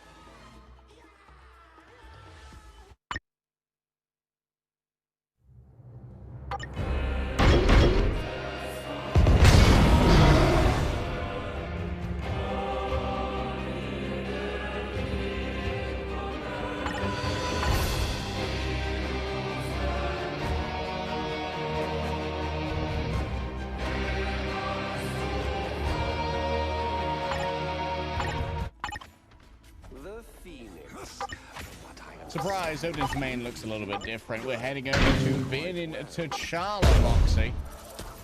Yeah, Alcazia going to be already on that Doctor Strange. Kaya likely just going to be going for a teleport immediately onto one of these players from the side of Underachievers, who are currently with that Penny Parker. That's going to change the second the spawn goes open. That door is going to be fully committed into. As we can see that Alcazia are going to be looking for that first pick of our Underachiever. Ready to anticipate this portal coming on through, or are they going to lose one of their players prematurely? Everyone stopped and stacked one on top of each other. All right, early engagement. That's going to be instantly Beamer Boy beamed on down by Valos. Very aggressive going in onto Simba. And Alex resets off the map. Good usage there of a Storm Surge. One player knocks back, and it's going to be themselves. Yeah, Phoenix is such a horrible duelist to play into against that portal, because normally the way that you counterplay the portal is everyone stacks on top of each other. But obviously if you stack up against the Phoenix, all of that AoE explosion damage is going to be traded onto every single person, as unfortunately Mufasa is already down. No herd of the wildebeest needed. Just spam pressure coming in for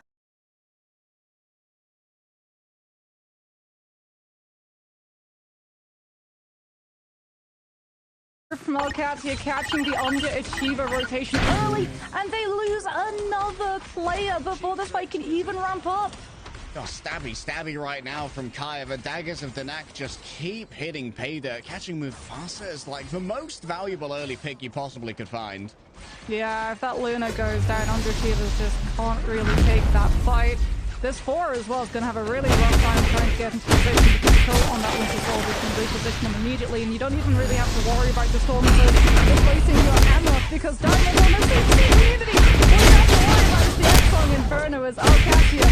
We know them to be an aggressive team. Underachievers are learning this the hard way. They're just taking these fights before anyone is in position to try and counterplay. I mean, great usage of the ice.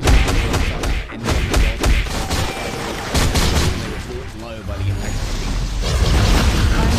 has the Eternal Bond, but they're so far away from the objective, they do not want to use it. It's going to be the longer rotation, so we can try and avoid a little bit of the quick spam cycle coming down the road. There's the Eternal Bond. Some of that distance onto the objective itself. The End-Song Inferno tries to find a connection through the God of Mischief's copy of that Lunar Ultimate, but Alcazia are still having numbers, still having players, and still finding quick the Maelstrom of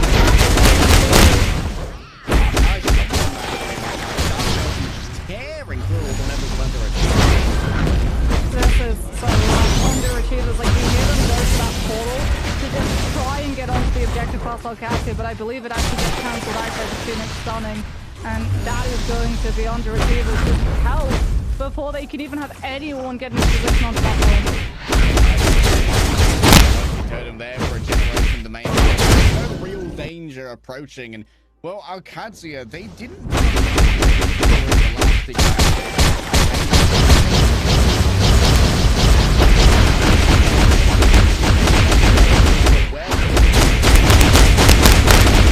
I mean, 4 is a Vanguard that should be able to go in and brawl and displace. So Alcazia are winning the fight before the 4 has any real chance of doing so, because he has to be so close to you. He relies so much on the damage coming on through from Yuna, but the hammer needs to be directly in your face rather than all the way away from you. And Alcazia, with just the Winter Soldier, the Luna, even the Phoenix, and that Loki all applying pressure from afar, there's nothing Alexa's really been able to do. Pulled out against 6, I'll tell you that.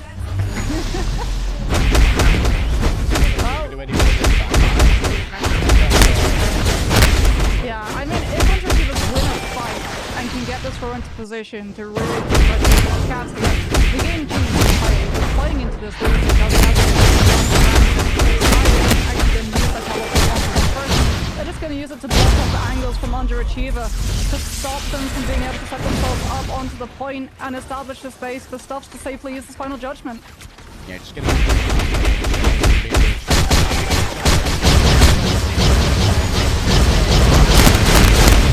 ultimate here, trying to deal with all of the damage just coming on through. Guess what? It's animation cancel time and Coldwood comes around the outside. Just want to grab any of that beast.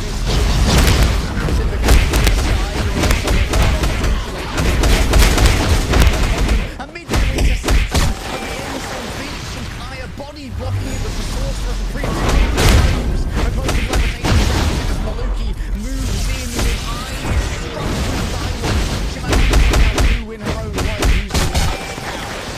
Well, deja vu. We've been here before. Alcatraz been playing incredibly far up to once again put the pressure onto underachievers so that when this Eternal Bond comes on through, she can actually dodge out of either the ammo or the it's not going to be Achievers have to take a long wraparound rotation, which means that Alcatraz can immediately counter-rotate to meet them. Reliable shielding here from Fire is going to make sure that the duel between these emeralds is going to be very much in favor of Alcazia, unless Kaya loses that shield in advance. And being off on this angle could put him in a little bit of a more dangerous position. Going to be exchanged once again of a Sonic suggestion. Simba already grabbed one down, but seems like a follow-up's not going to be forthcoming for now. Kaya looking for an opening to try and open the Eye of Agamotto. Milk Boy moves on forward. Eye of Agamotto in the back seems to have been mostly shut on down, but Alexio had their souls separated from their body. Tilt has found their victims again and again. The sounds ring out. It's like season 1 all over again, Mox. There's so much spam damage coming on through for underachievers that they have to burn the Eternal Bond just to get on to the point, rather than take a fight after they've been able to establish their position. So Tilt just waits for the Eternal Bond to be done and comes on through the Kraken impact, buoyed up by that Eye of Agamotto. This time around, underachievers do portal onto the point, position themselves in for this potential Endsong Inferno, but Kaya catches Alexio before the God of Thunder can come on through. There's no potential to let no combination. And unfortunately, no potential win of that fight either, as underachievers just are waylaid by the damage that Alcatraz are able to output. I mean, Maluka just makes the executive decision to engage there with the Fate of Both Worlds with the damage boost as well. And now there's going to be no availability of the portal to move on forward and try and get that last second contest. Oh, they have to get the Spider-Man to tap the objective. Does he manage it? Yes, he does. He goes down instantly, but it's enough. His presence was there, and underachievers now get the opportunity. Fate of Both Worlds is up, giving them safe passage to point, and the Endsong Inferno picks 3! Oh, Simba, what a performance right there. The accuracy allows for underachiever to get their first percentage and put themselves on the board finally against Alcazia. That was a lot of ultimates, though. That was also Fate of Both Worlds having to be used not just to grant safe passage, but to also damage boost up that Endsong Inferno. So now, Stuffs with this final judgment, if they want to pocket him, it's going to come at the cost of the Eternal Bond. But if they do that, then they have nothing in the face of the Kraken Impact, nor the Endsong Inferno. And Alcazia just go aggressive with a portal, instantly forcing that Eternal Bond from underachiever so that it isn't a point flip. Do we have the capacity to shut down Beamer Boy, though, is the question. Simba manages to close the distance, and when the Phoenix gets in close, she's too bloody dangerous to deal with. Kaya finds out the hard way just as well. Have to be careful not to be caught on the wrong side of the portal here for Shlomi as it closes, and now Kazia once again back to the drawing board. Underachievers have to now go up against the ultimate economy that Alcazia have access to, though. Maliki is the only one missing an ultimate alongside Ballas, but give it a couple of seconds or so and that will all be changed, as it's going to be Sonic Seduction opening things up. Final Judgment uses CC immunity to ignore the Amber ultimate, but Alcatraz have so much to say.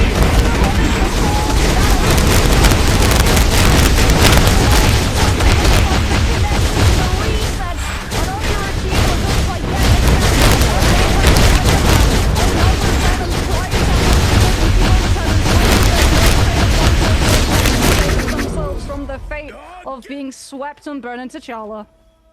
1-0 already here to Alcazia. Underachievers, unfortunately right now living up to their name, but they're going up against a much more established brand and a collection of players that we know all too well in the Ignite scene. I'll have to see if they can bring out anything a little bit more new, a little bit more surprising as we head over to map 2. Let's check out our scoreboard at the conclusion of this matchup. I imagine that Tilt is going to have quite the collection of final hits to their name, and Kaya as well, with 12 of them, really putting that dark energy to work. Yeah, and blocking as well, 28,600 damage. Everything that Stuffs was trying to do, like that Punisher, 8,000 damage. He just never got the opportunity to get off the ground. Alcazia just kept taking away the space. Punisher is such a good duelist when you're already in control of the space. Trying to take control of the space is where you run into those problems, and it was something that Alcazia took advantage of fight after fight after fight. Let's jump into our highlights here. I imagine we'll actually see a quick one of Simba.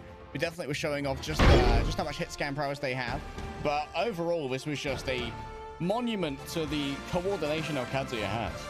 Yeah, those ice arts just connecting off the tail end of the end song Inferno, his tilt, just waiting out the duration of those strategist ultimates coming on through, finding the connection of Trooper's Fist onto 2, so that Kai can close up the distance and put more pressure on the front line with that Doctor Strange. This is the end song Inferno, ramps on up with that Luna just swapping on over to the 40% damage boost from the Fate of Profolds.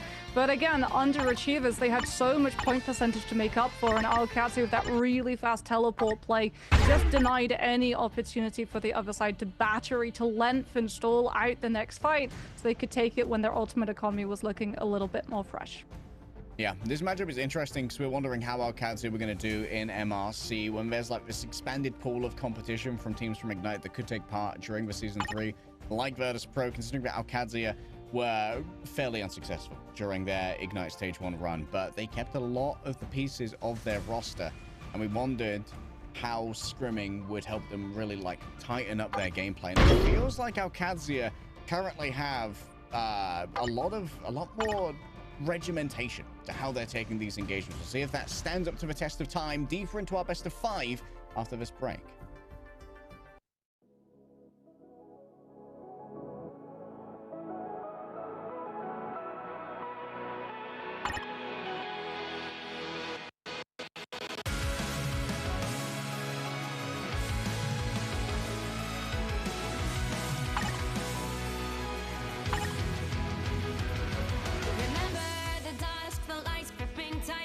Trapping all those fighting souls, but yet across the world I see you standing in my way.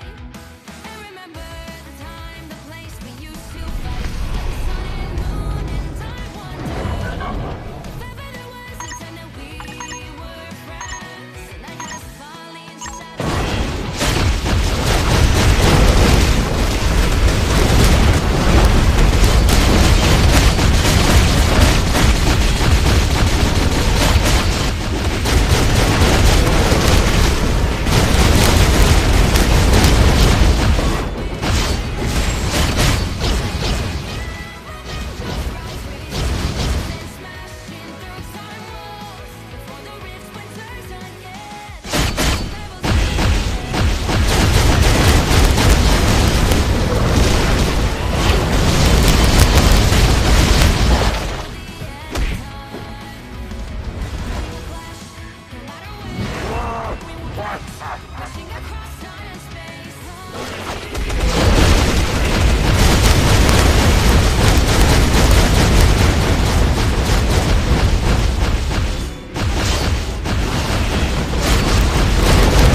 The other guy's been doing a lot of talking for me.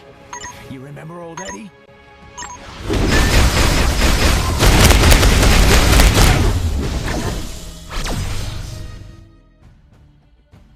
Now ow2&pvz2&mff&艦stand ready to move into map number 2 here against Under. Really being able to get one over on our Thor Enjoyers in fairly easy fashion. It feels like they were able to really craft all of those fights to happen exactly as they wanted. Yeah, I mean, just the aggressive plays of them tempo attacking. And we saw from the stat line, right? The disparity of the two teams in terms of numbers. Because that first round, there was never a full fight. Underachievers, they lost to the portal play, and then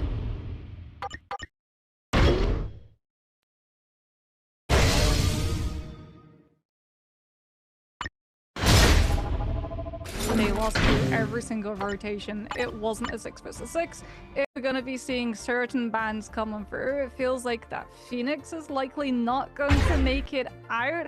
And potentially as well, you start limiting some of these Vanguard lines as well to give your forward potential a little bit more of a stronger staying power when it comes to actually getting into the space of taking fights and being able to do damage. I mean, if you're not planning on using it, maybe you could try and use the Winter Soldier as well from Tilt. It seemed like those ults were very difficult to deal with. The Kraken Impact.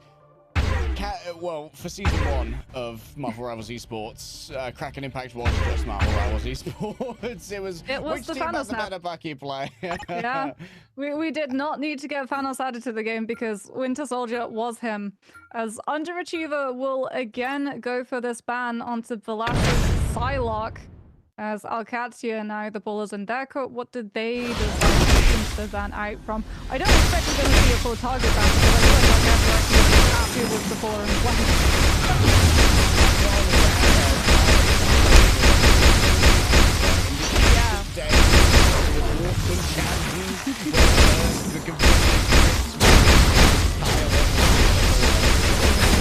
It was him and Lugia were the two players that you could always just like, you didn't even need to have a concept, you could just hear them from the team connection. Guys, please believe me, we completely just one line. It's still that.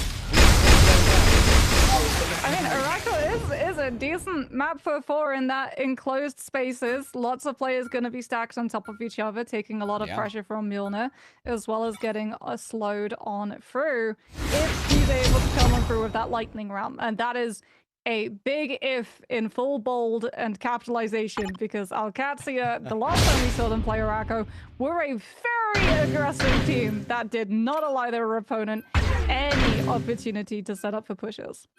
Okay, Johnny allowed here by Underachiever. This is, I would say, Simba's most prolific hero. But on the other side, I'm not sure out of Ballas and Tilt who's the closest. I believe Tilt has the Human Torch out of a pair of them, and Ballas usually is the Psylocke player. There goes that Magneto again. The Pyre is going to be very happy that he gets access to the Captain America, because we've known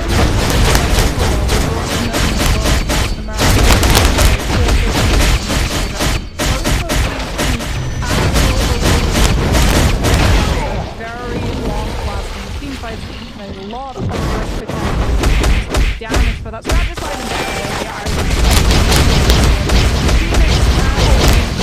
but they have not targeted out that Winter Soldier, so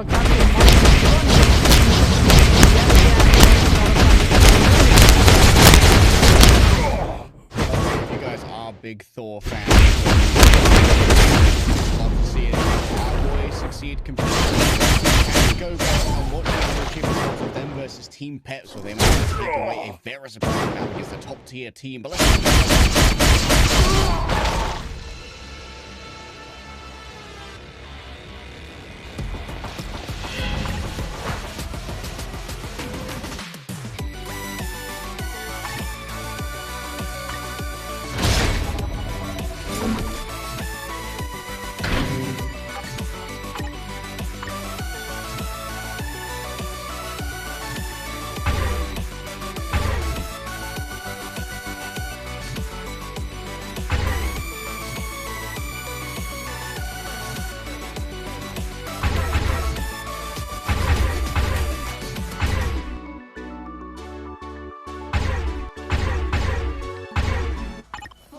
Well, that drop of the banger beat means that we're getting ready to head in as Alcatsia will be defending up first, and Kyra is already going to be on that Groot, starting to find some of these isolations onto players from Underachiever, who are currently on a solo Vanguard composition. The floor is absent.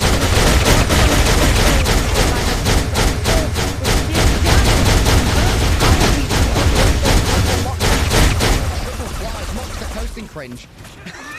Arrest them now. This does mean that there's a lot more trouble for the group to like try and interact with these flyers. However, Tilt has no such issues. The Daggers of Danak managed to find Ada up against Simba, and Shlomi at range. Maluki, she's just on fire today when it comes to her accuracy. Well, Groot has been spotted, and the Lumberjack has been called in to deal with it. Simba moves away from the Human Torch and onto the Wolverine, looking for some of these traps. Lexi is still going to be playing this Iron Man, however, a double flyer composition to come on through.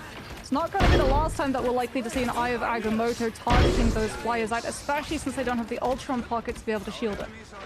Okay, so you've seen the regeneration domain come out of a Loki now. This could be a good opening for Alex to really get value out of the invincible pulse cannon. Maybe used to get rid of that ultimate quickly from the Rocket Raccoon, but instead, no, it's going to be Battle striking first, using the cannon of the Rocket Raccoon. Rarely do we get to see the full damage rocket, but today we are treated by Alcatsia.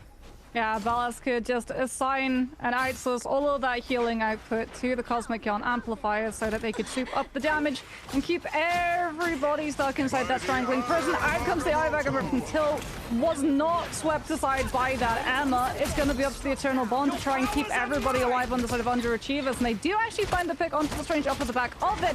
And now Alcatsia trying to disengage into that Lunar Snow ultimate, answering back on through as Lindstrom gets the copy, and now potentially sets up a 24-second stall. You do have to worry about the Iron Man. Out comes the ultimate right onto Maluki. Shuts her down. Gets rid of that ultimate before it can really come to be born on fourth. But Ballas, though, with the resurrection of a recall beacon, means that Maluki's still here to try and play. Of course, she is going to try and escape rather than use the ultimate to survive here. Ballas going to be up real close, and stuff's just the Omega Hurricane now ready to go. But really, you're going to generally use this to force out Maluki's ultimate and then leave. Yeah, you have to force the Lunar ultimate and hopefully capture this. Tilt is actually going to get over the Human Torch.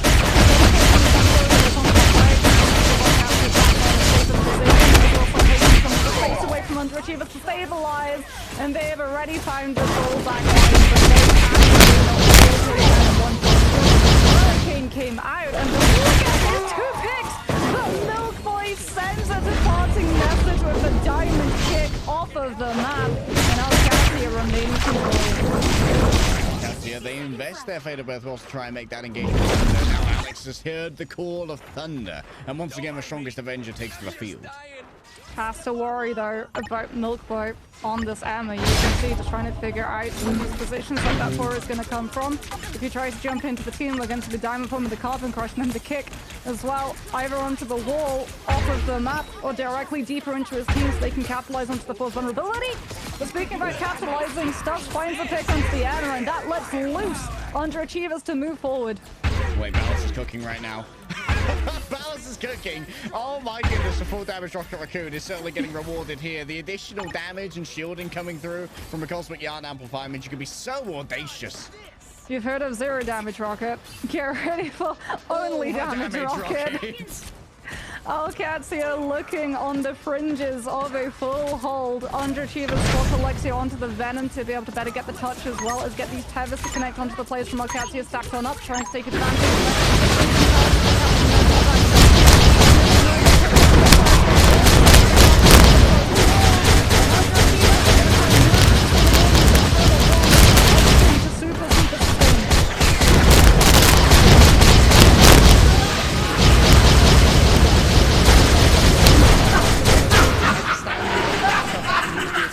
Previously to sustain the team, Ballas tried to go elsewhere. Simba is getting rather aggressive on the move through there. Stuff's taken out elsewhere. Kai managing to chase down the remainder of the strategists, and it seems like Kaya does not wish to go off the edge. Instead, grips back onto terra firma and grips so stalwartly to victory. Simba flies above it all, taking out their counterpart in tilt. Yes, Lundstrom needs the healing to come through from Maluki before setting out more magic missiles towards the car. The shield is not available. The reaction has been spent, and only 75 meters is gained here for underachievers.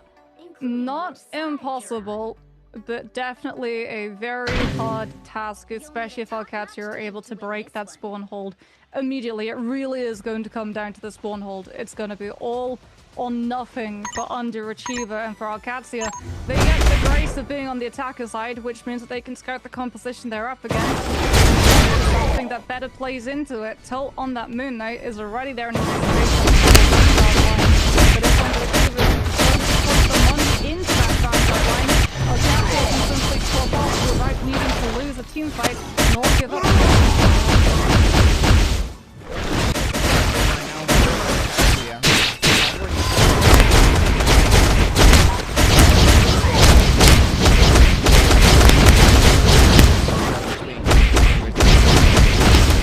Fall through the back of this Milk Boy. You see, range of a storm. Underachiever's not going to be banking on that triple Vanguard, triple strategist hold. Instead, it's going to be yet again that 4 coming on through, trying to disrupt, buy space for the Human Torch and Punish to start melting through these health bars. But Alcatraz are going to be opening up things incredibly aggressive. Fire on that thing is just going to blast all Milk Boy directly into the midst of that backline. And Underachievers have to just give up so much space for it. The Wolverine finds the grab connection onto the Cloak and Dagger, deposits them directly into Alcatraz's waiting arms. And without that backline strategist, Underachievers just have to look for an end trade. Kai, however, bites off a touch more than they can chew. Simba sees that Lindstrom could be playing around these areas. Be careful, though, of the long-range tainted voltage from Ballast, which could just knock them all the way down to the earth, but they'd be more vulnerable. Yeah, but it's one fight, essentially, now for Alcatraz to be able to take this if they have 3 bodies on that objective. Alexio goes for the higher ground, manages to utilize that just immediate shift dash with the 4 to position himself into these positions. Alcatraz wanted to keep themselves sideline on the fight, keep themselves a little bit safer, but it seems directly into the isolation battle.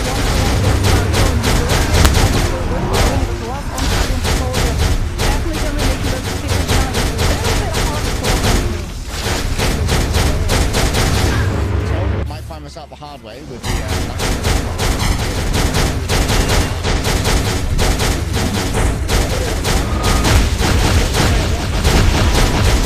you can't stand up to all of that.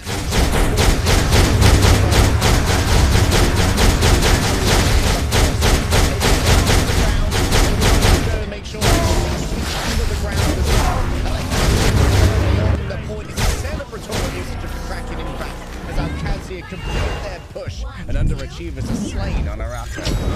What an impact coming on through from just being able to get that immediate grab onto Beamer.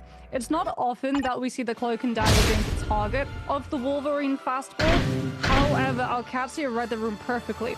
The person who's going to hit ultimate first in the composition that Underachievers are running is normally the Cloak and Dagger with that Eternal Bond. And if you're in a retake position and you don't have control of that space, a lot of teams burn Eternal Bond to give themselves that in so they can start taking the fight against their opponent. However, because Beamer got taken originally at the beginning of that fight, when they need it the most, Eternal Bond is not online.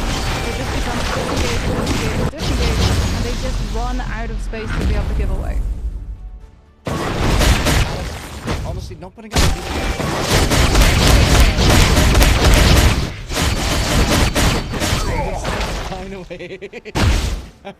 let's have a look at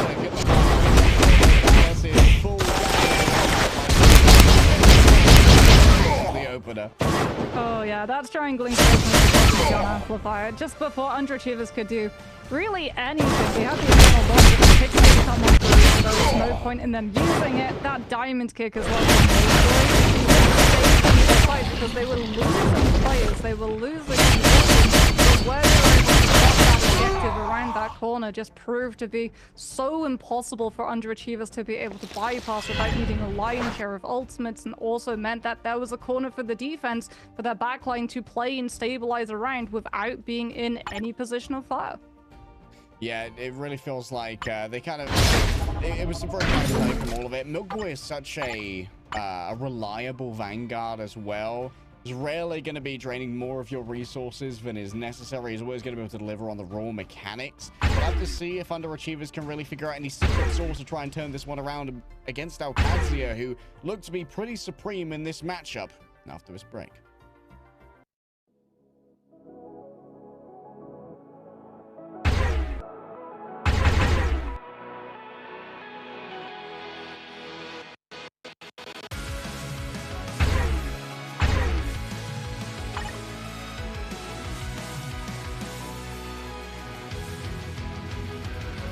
Remember the dusk, the lights perfectly trapping all those fighting souls, but yet across the world I see you standing in the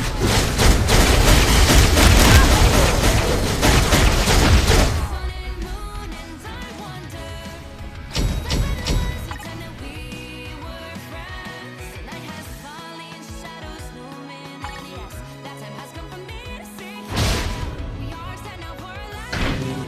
Break the chains, find your way, come find me.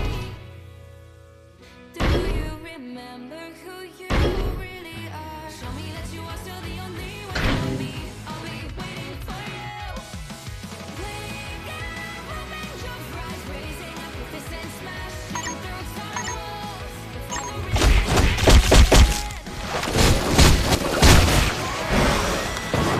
your mind holds till the end of time.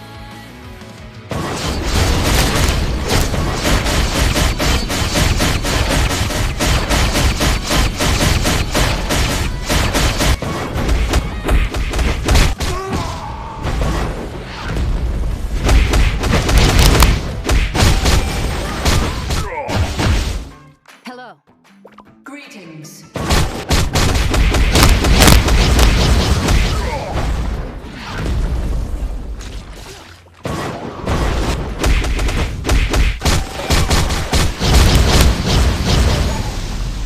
You cannot hurt. Come back to your domain, Hela. The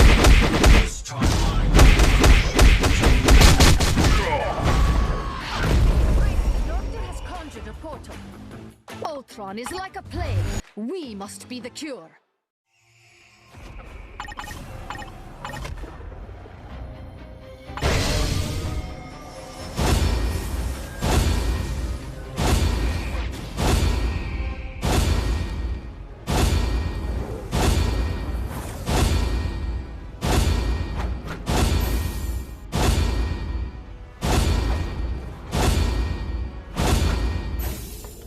Now, a disappearing act.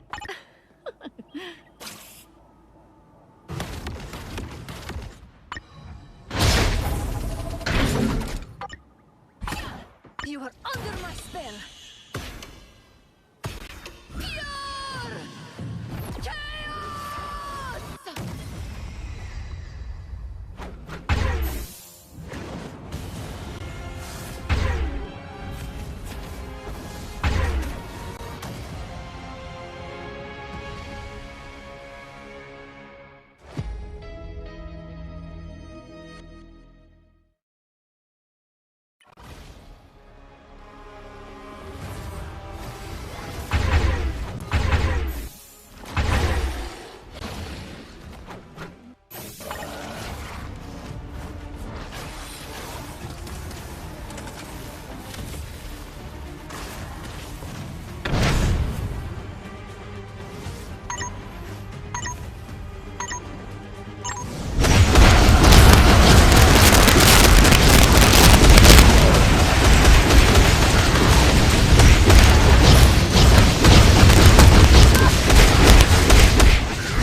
3-0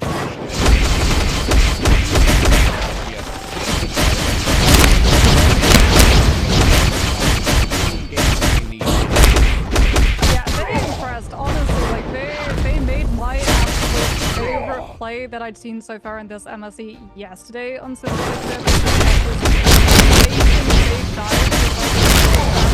thinking that they were going to be going in. When the Vulcans actually came through for reals that time, Luna, Fate of Both Worlds, and then they had the Magneto Meteor M just immediately on top of it to cancel it out.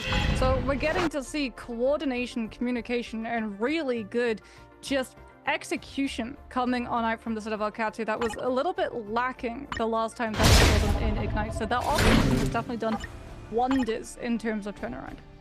Let's head into what could be our last ban phase. It's going to be the Hall of Jalia, where underachievers are going to have to try and turn this one around. However, we are still in the winners bracket, Mock, so no matter which of these teams falls, they have a second chance in our lower bracket.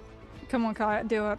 This is one of the only opportunities that we have for a 4 versus 4, 1 versus 1. There goes the Adam Warlock, and there too goes Balas's Psylocke. As we talked about, Alcatia had some amazing Psylocke and Venom dives come on through yesterday, so I'm not surprised that underachievers do not want to face them down on that, as we're going to be seeing the Human Torch come through this time around rather than a Luna Snow save, which has been the tradition of underachievers in terms of their first save position. Once more, Magneto will be taken off the field, which means that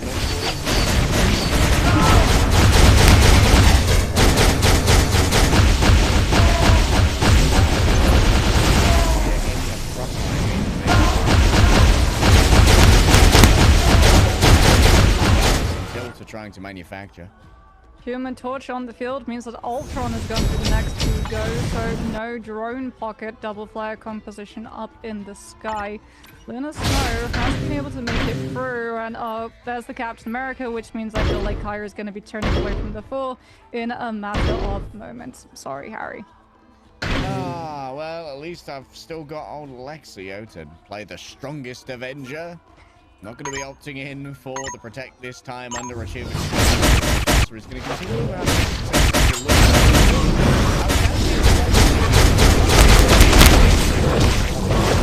Together, given how proficient on the Luna Snow. Yeah, I mean, Luna just means that Captain America just went through the absolute roof, as Jean Grey is going to be going through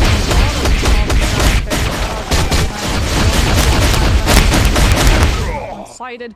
These are going to apply to both of these teams, which is why things like the Luna, the Loki, and the Human Torch have all been navigated safely through, as if it's top meta, everybody gets to play it. Mantis off the table, tilt like Simba in the skies as we head over to Hall of Jalia. The intergalactic empire of Wakanda shall once again ring out with the sound of thunder. Come on, Kaya, let it happen. Thor versus Thor. You. Come on, Kaya. Let us summon the 4 versus 1. Valhalla predicted this. Let's head over to our map show.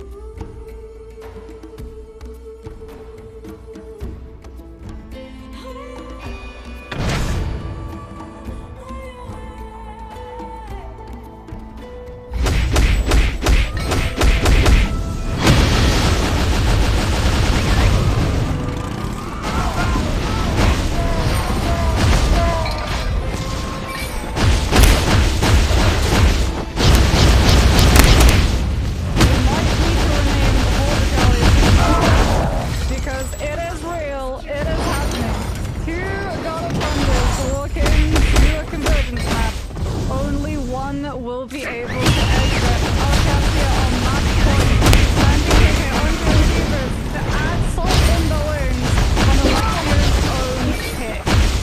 Not like comp teams now, it's all better.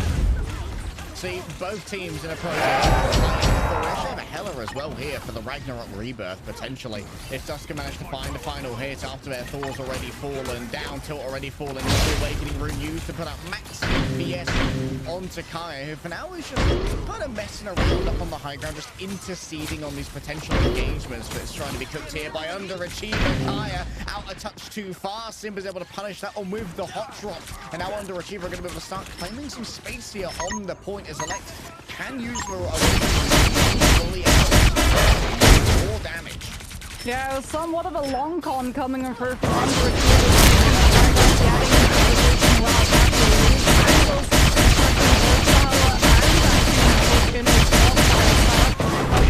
Back all the way up to slope, giving away a little bit of tick percentage in hopes of retesting with the strategy ultimate, and Underachiever's going first. They both up the internal bond, so ready to take the fight, instantly aggress into that backline. Unfortunately, you have to be be back for a little while, but this Radica's Slowme's already down. When Ember's down, there's no shielding to be given by the strongest Avengers. Eyes of Underachievers all seduced. One tick all the Underachievers need. So Alcatia can't make the same play where they retreat back to slope and immediately come back in when all of their cooldowns are intact, and Underachievers are starting to run out of steam at the second stage of this fight. Supernova is going to be up, as too is Final Judgment, and Lindstrom with that God of Mischief can go for a copy on the Strategist Ultimate to pocket the Final Judgment and make sure that the CC immunity manages to survive and sustains the team for the Sonax Seduction opening.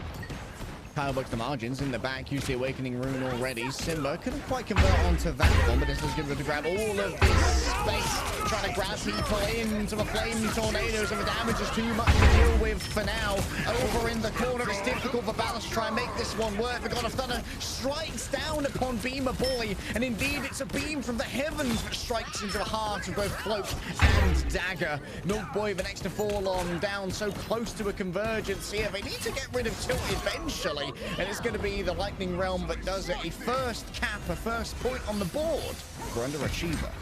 Brilliant Supernova from Simba, just anticipating the use of the Final Judgment to avoid the Sonic Seduction. But Alcatia actually keep Pallas on the Doctor's range and commit the portal, not for a recontest onto first, but to go instantly into second before Underachievers are ready. Underachievers were starting to posture up for that fight on second, and Alcatia catch them as they come out of garage. It seems the remainder of Alcatia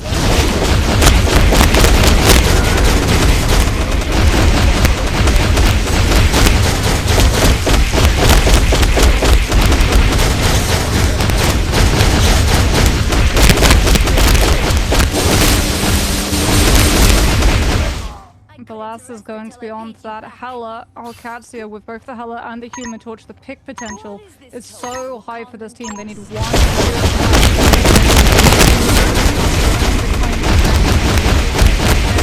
Rotation this attacking team has to make. So Underachievers can't afford to put a step wrong in this next engagement. They do have that Eternal Bond. It should allow them to survive through the Supernova, but they're going to hold on to it. They thought that the Supernova came through at the wrong time, and they lose the 4 in the meantime. If there's an overextension, though, we could see Alex resurrected by Stuffs. It seems like mostly Alcazu just going to play the space fairly safely and not feed over that Ragnarok Rebirth. Yeah, but this means that Ballas is going to get an absolute shooting gallery of targets. The second Underachievers move away from the natural cover of those statue positions.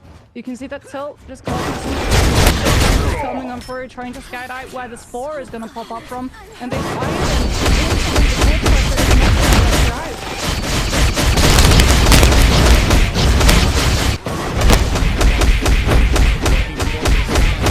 Stuffs up there. Lightning Arcs managed to connect. Nobody loves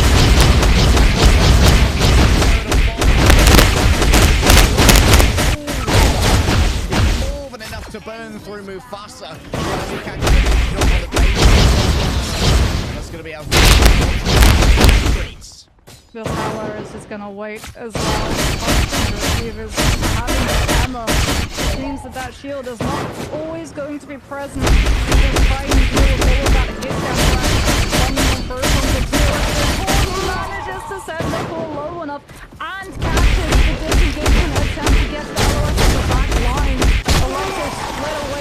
available and without before ow2&pvz2&mff get aggressive, even casting the Goddess of Death to just keep this fight going even longer. Underachievers stand still as they have no choice but to try and just go down fast enough to regroup. A rarity to also see a frag from an Astrond Crow in the Rivals esports scene, but yet there it was, taking down Stuff's Ballast, as you said, absolute shooting gallery now. Yeah, I mean, we're filling out all of the bingo cards. Now, have underachievers filled out the numbers test? Yes, they have. They see that the Emma is a little bit overextended from the rest of the team and instantly zeroed onto that backline with the Supernova, forcing out the fate of both worlds. But the Flash Tornadoes haven't been able to stack the damage, and ow2&pvz2&mff, for the most part, are able to survive. It's up to the final judgment to layer over the top of it and finally be the straw that breaks the camel's back and lets underachievers finally move this combo forward. Oh, combined damage, yeah, it's just too much to bear. It's going to be the Awakening Rune to try and finish off the rest of it until it's taken down. Still, though, they're not going to get second. It's overtime. ow2&pvz2&mff are going to have ultimates coming into this next fight. Alexo is moving on forward, taking a little bit of face damage so that Beamer can build faster up to that Eternal Bond. They have to worry, though. Fire bringing the hammer down of God of Thunder can potentially catch the Cloak of Dagger mid-dash.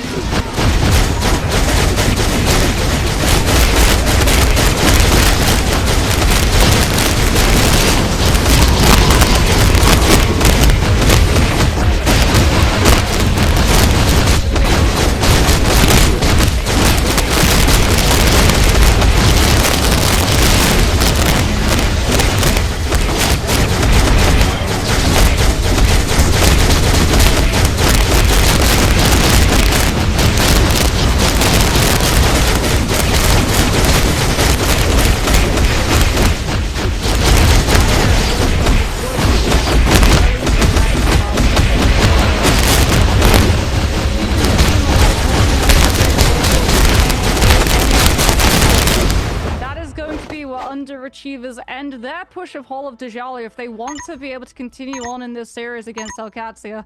They have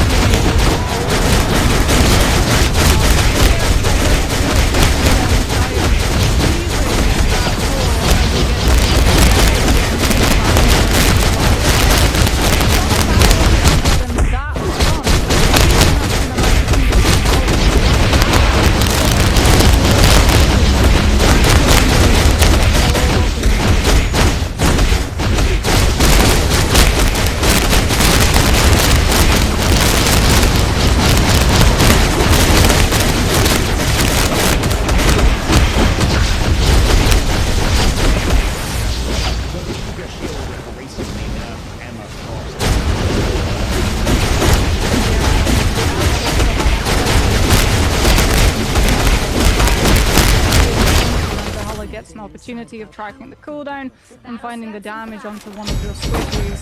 As we can see, underachievers already setting up the culling turret, starting to break the bridges so that ow2&pvz2&mff take that long left wraparound rotation.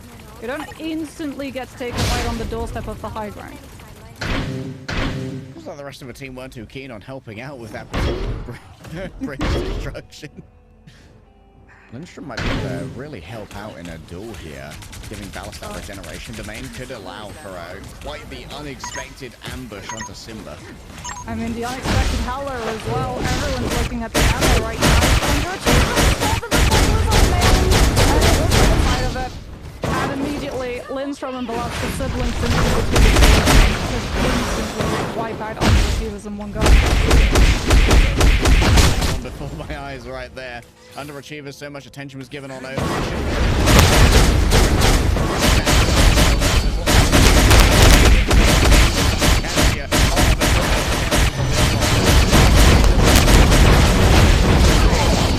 mean, ow2&pvz2&mff, they were able to set up the Pyro Prison too. They sorted out the street portal.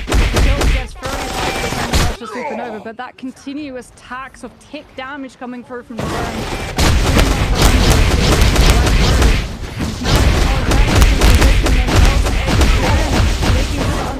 Don't get an opportunity to close and close to the finish line. And this next one the ultimate economy is still left highly.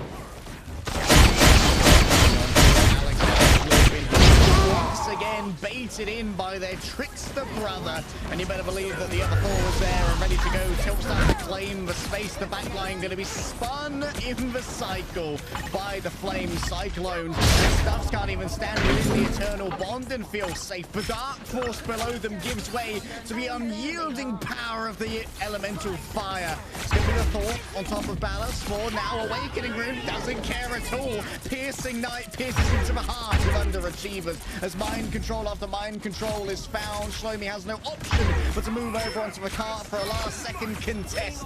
A hammer sends to the skies, but instead bonks their whittle head up against the archway. And now ow2&pvz2&mff&艦looks strong with a 3-0 finish. Yeah, it's just that perception check. The Emma, so much focus going down where they thought that the entirety of ow2&pvz2&mff's team were traipsing up main, that it would be a fight around corner, so that the defense would have to try and keep themselves safe on slope, and then play the game of give them an inch, take a mile in the retake, where you give them 1 tick, maybe 2, bolt an ultimate, contest, get the better of it, and then tax their approach again and again and again. And ow2&pvz2&mff, we've said it again, and we're gonna keep saying it, such an aggressive team. They go for the tempo swap up. It's not a brawl fight, it's a 1-2 hood swing coming on out with that absolute hammer of the Lassen Lindstrom's angle, the Heller and the Loki, all of the doppelgangers set up too. No one was looking at the Loki's way, so that damage was amplified by every single copy being up and firing. All right, we'll be able to drop into our highlights real soon, but personal highlight for me has got to be Thor versus Thor, baby. It's real, it's meta. Both teams are playing it, it's meta. But I guess Kaya was like incredibly happy to have the opportunity to go for this one, but overall I think our story is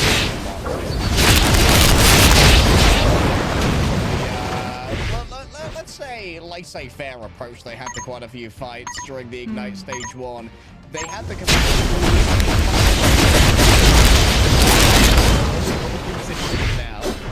Yeah, they were really, like you said, consistent, and they were also incredibly polished. When they overextended, they did so meaningfully, and then they immediately pulled back. They never sort of bit off more than they could chew and lost spacing or the ultimate economy off of the back of it. And indeed, they themselves actually utilized that strategy. They baited their opponent into overextending and then immediately swung around and showed why you should not give them that space.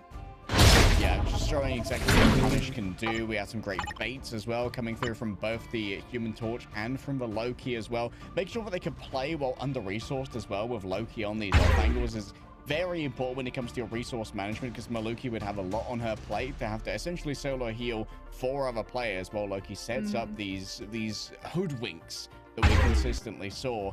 Still, that's going to be moving into our upper bracket semis, I believe, is ow2&pvz2&mff as we take our upper bracket down to just 4.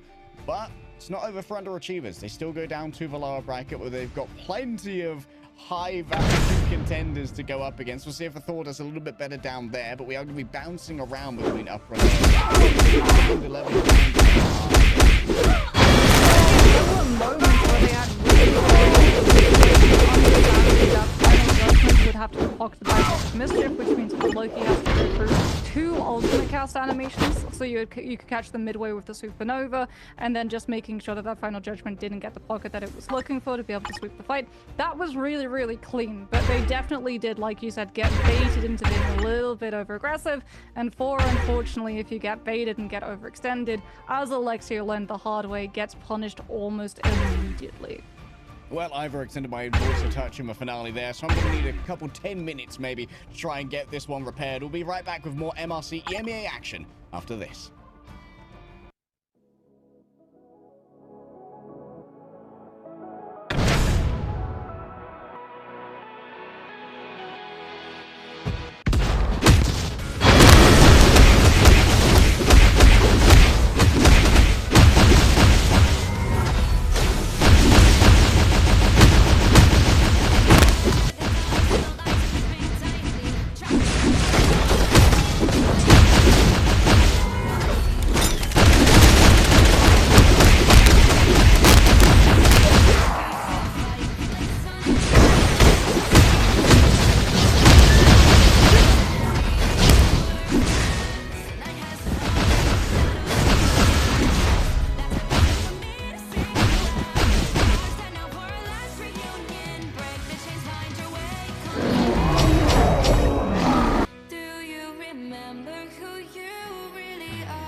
trapping all those fighting souls, but yet across the world I see you standing in my way.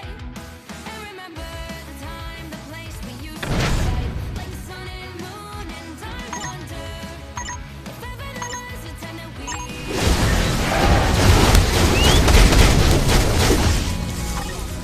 has come for me to seek you out. We are set now for our last reunion. Break the chains, find your way, come find me. Do you remember who you really are? Show me that you are still the only one for me. I'll be waiting for you.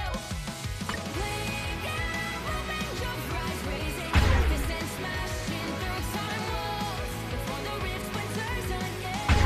The arrival till the end, rising, hoping your minds hold on to your powers. No one can stop us. We are rivals till the end of time.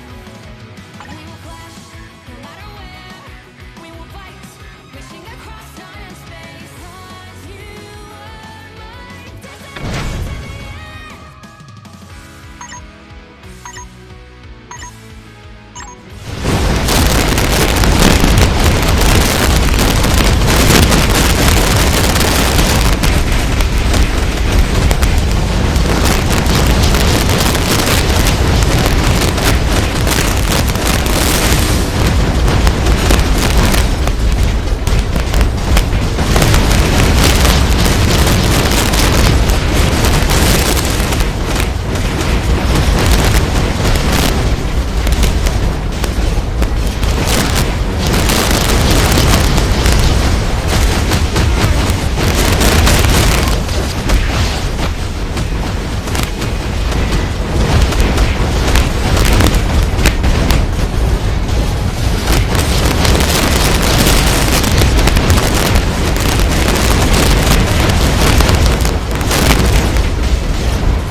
You cannot hurt me.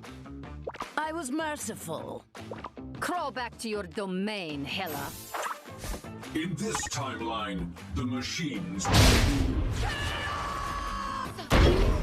doctor is the portal. Ultron is like a plague. We must be the cure.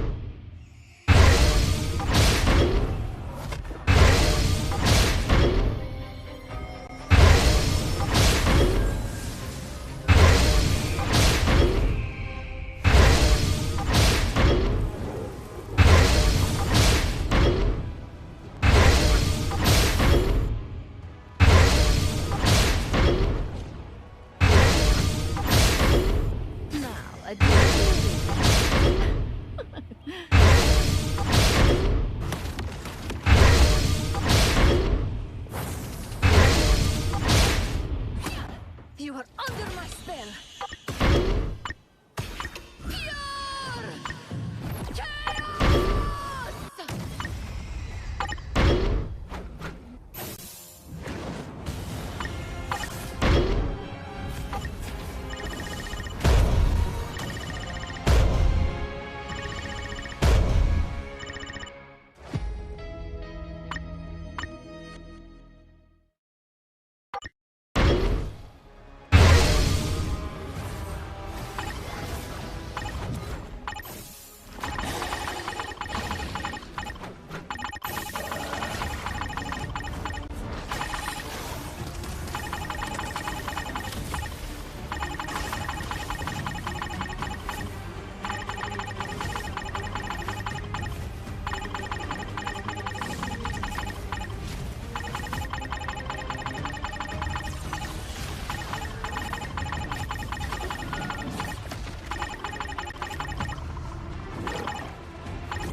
We are done chasing spiders.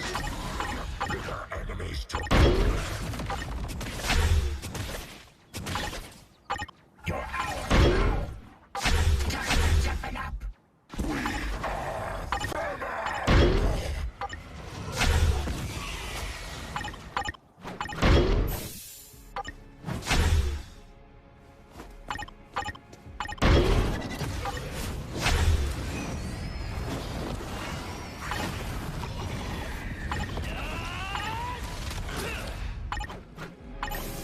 guy's been doing a lot of talking for me. You remember old Eddie?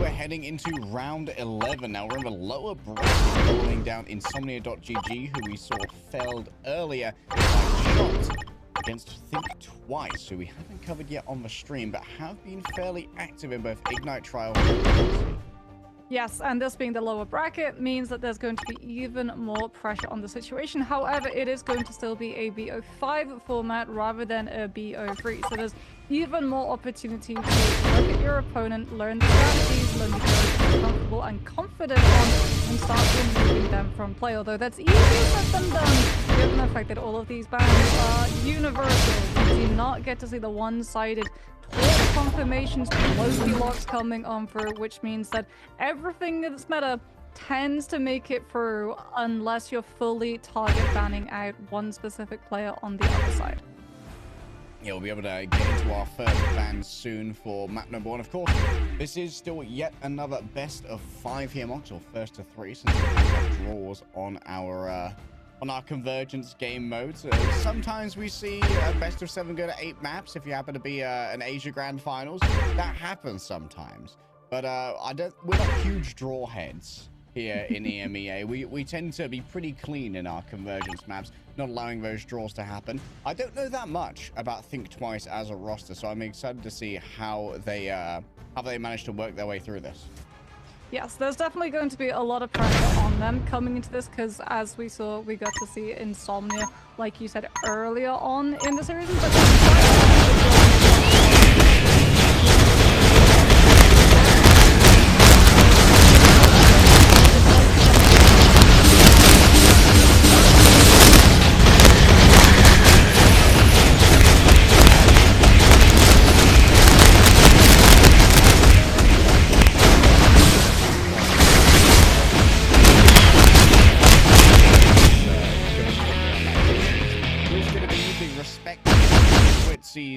Psylocke, of course, we know that Insomnia do like to protect Psylocke as their first protect, and this has given us a little bit pause for thought as they decide what their first protect is going to be.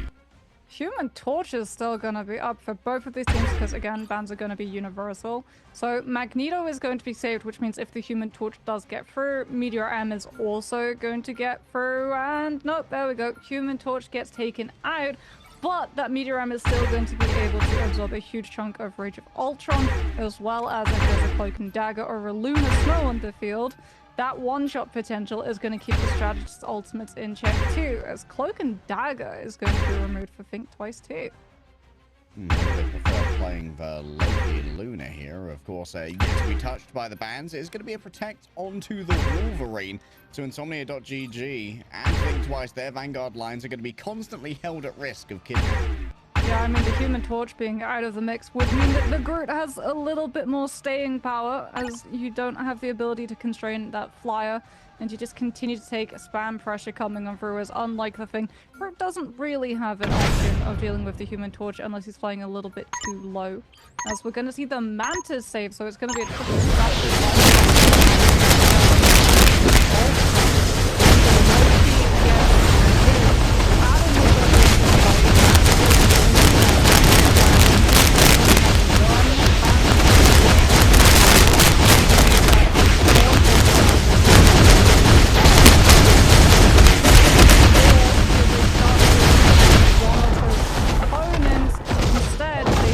to remove the Venom, so one instance of dive taken away, and Paso and Forever aren't going to be really happy by that one because they do like their dive. If Captain America is banned, the heal turn tends to be into that Venom. All right, Insomnia going to be looking to possibly use that quadruple DPS to once again break a spawn hold. Think Twice. Will they be bringing out the 3-3 is the question. Midtown's going to be our first map as we associate the power levels. Let's check out Midtown.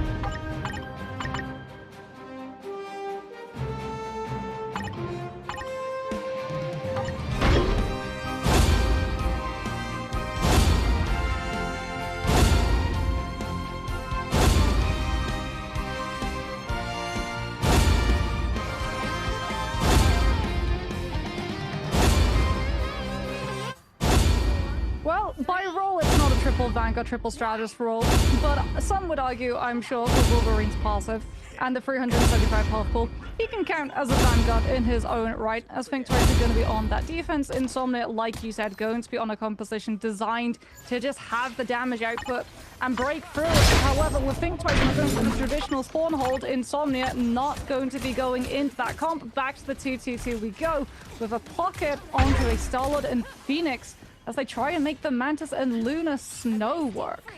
Control the catwalk here is going to be super important. You can see if Hassel have already committed themselves to that. Also makes them a little bit more difficult to grab for the Wolverine, considering they have to use their dash to get up there as well. Already that's going to be an attempted kidnapping off the back of the Feral Leap. Doesn't seem like too much has been gained. Nocta going forward. Blaster Barrage going to start racking the backline. But look at that. We Rise has already got access to the Rage of Ultron. Maybe some direct impacts here onto that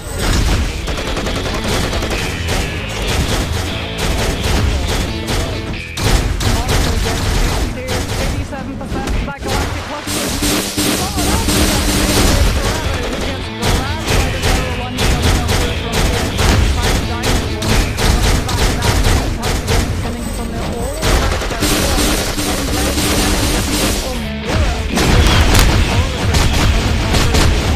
all that meteor and so they have to deal with the Galactic Legend from Nocta. JJM once again going to have to try and fight for dominance over the catwalk. You can avoid getting grabbed here by the Emma using the diamond form. Forever's already invested it, and that could mean that the Emma might find themselves vulnerable a little bit later after all of this. Out comes the Galactic Legend, caused by the Soul Resurgence from the Mantis. But now Weaverice is going to stay out of the firing lines, try and keep their health in a topped-up position. Rolling forward, up comes the space. Pasua going to dunk down directly on top of the Luna. Essentially, she's going to have to settle for the Mantis. A Rage of Ultron is going to once again be summoned here by Weaverice. But lads, think twice. Overlaying their strategist ults. A quick grab to the throat of Wolverine. You won't be enjoying that one as Forever kicks their fellow disciple of Think Twice into oblivion. Still, Think Twice are going to make a play for this teleport recontest. They've still got that Meteor M2. Relaxing Sky does have to pay the both holds, but this Luna has to be protected by the Vanguards, otherwise that's going to be shut down prematurely. And Think Twice can gain a foothold. They scout out Nocta. They were scouting out that main road to see if it was going to be a teleport play, and Insomnia have already been able to reposition their backline out of reach. Already using the diamond form here. Carbon Crush onto JJM. That's going to be used with Dark Maelstrom as well. Forcing out the fate of both worlds from the Lunar Snow. Space given over now by Think Twice. They need to re-engage with their meat. And it's going to be Relaxing Sky, who's now held at risk by Kai. Meteor M going to be dunked on down. Doesn't seem to have paid much when it comes to the actual delivery. We Rise so close to the Rage of Ultron. Do they want to try and invest it though when Noctis right there laying down the damage? An attempt to try and shut down the Starlord.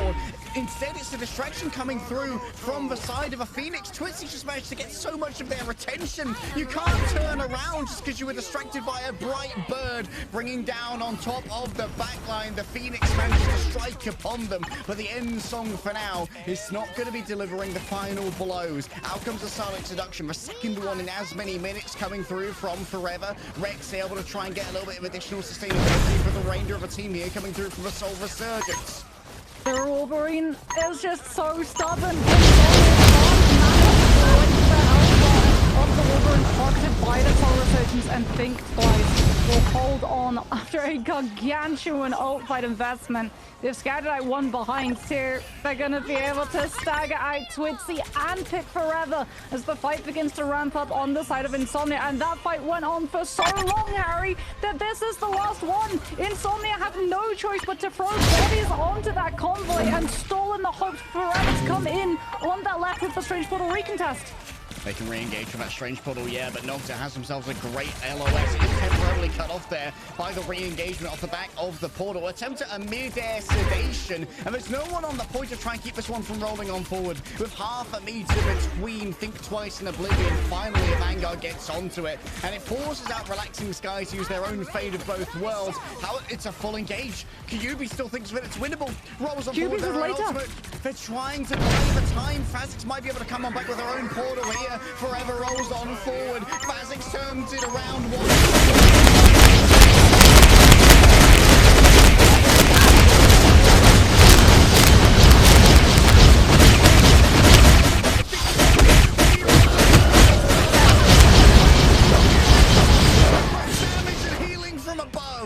Insomnia find themselves scuppered at the end. What a hold! The punishment onto the players of Insomnia. Because they lost those 2 players early, they had to invest the Strange Portal early, so they didn't have it for that insane brawl fight in overtime. Think Twice are still holding on to their Strange Portal. They're still holding on to that Lunar Ultimate too. So QB gets to come on through with the later fate of both worlds, so Think Twice have more sustain, as well as the ability to flip over to the damage boost, which is going to amp up the damage burst potential of the Eye of Agamotto follow-up from their end.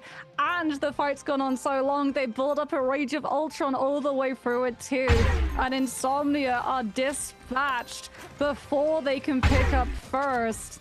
What a hold from Think Twice. Unbelievable. Great management of that. I kind of have a feel that maybe the re-engagement with the portal may have given a touch more cover to Think Twice than perhaps Insomnia thought was necessary. But well, they could also have wanted to get someone behind, because if you're losing 2 players, you want your 4 to walk through from the front corner, and then you want to have 2 players behind to split the attention. So if they turn and look at the 2, they get walked on by the 4 and vice versa. But like you said, it did actually end up providing them pseudo cover. And that Wolverine was just able to keep the points sold out eternally with the help of that Soul Resurgence from Rex. And now Insomnia have a task ahead of them. No surprises, they're on a full stall composition, but that Wolverine is putting work into the Groot. And Forever, in the blink of an eye, is going to be brought back by the BRB, but he's out of the fight until he can reposition.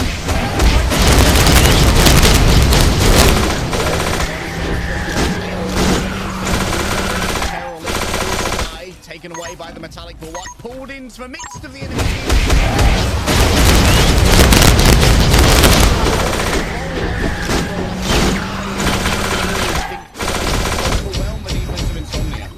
Can they find the stagger onto the rocket?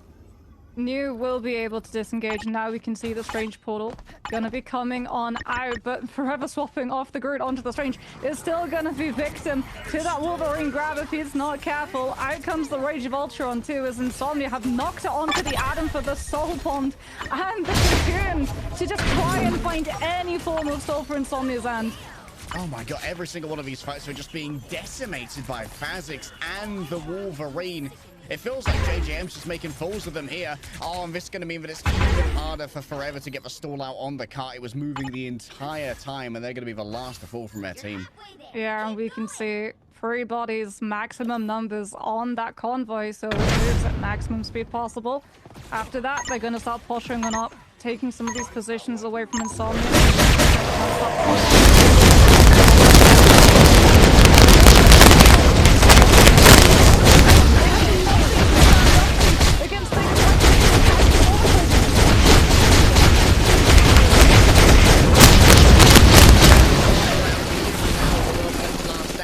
Fully charged Rage to try and work with it. Passive will run down themselves. Phasix been taken out elsewhere, going in towards this JJM. A mid-air strike, and New was grabbed temporarily by JJM, but it was only a flash in the pan before they were flattened, pancaked underneath the Meteor M. Think twice, making me think 3 times about what I predict for this series. Oh, Nocta, I don't think that's what they mean when they say superhero landing. That poor Iron Man just flying a windshield directly into the last stand coming on through from that Wolverine. Think Twice, one of the fastest mid-towns we've ever seen. I believe it took a sum total of 7 minutes, including all of the side swap ramps and the positioning of the defense getting into their spots. Oh man, Phasix putting down so much damage here as well, with the Emma Frost really taxing the backline. Oh, one of the problems here, it seems like Insomnia were having trouble getting the healing done. Like, I don't know if maybe Mantis isn't quite ready for the prime time of 2 strategist compositions yet. Yeah, but, we've seen some teams try. It's a glass cannon. You have high burst potential with the Mantis being able to pocket both of your duelists, and then your Luna has the idle aura, so if one of your duelists is popping off, they are just running away rampant with the damage, because you also have an additional duelist alongside it, since you're not sacrificing that position for an Ultron. However, that glass cannon suffers into the burst potential of things like the Wolverine, and I mean, the Wolverine was just running rampant.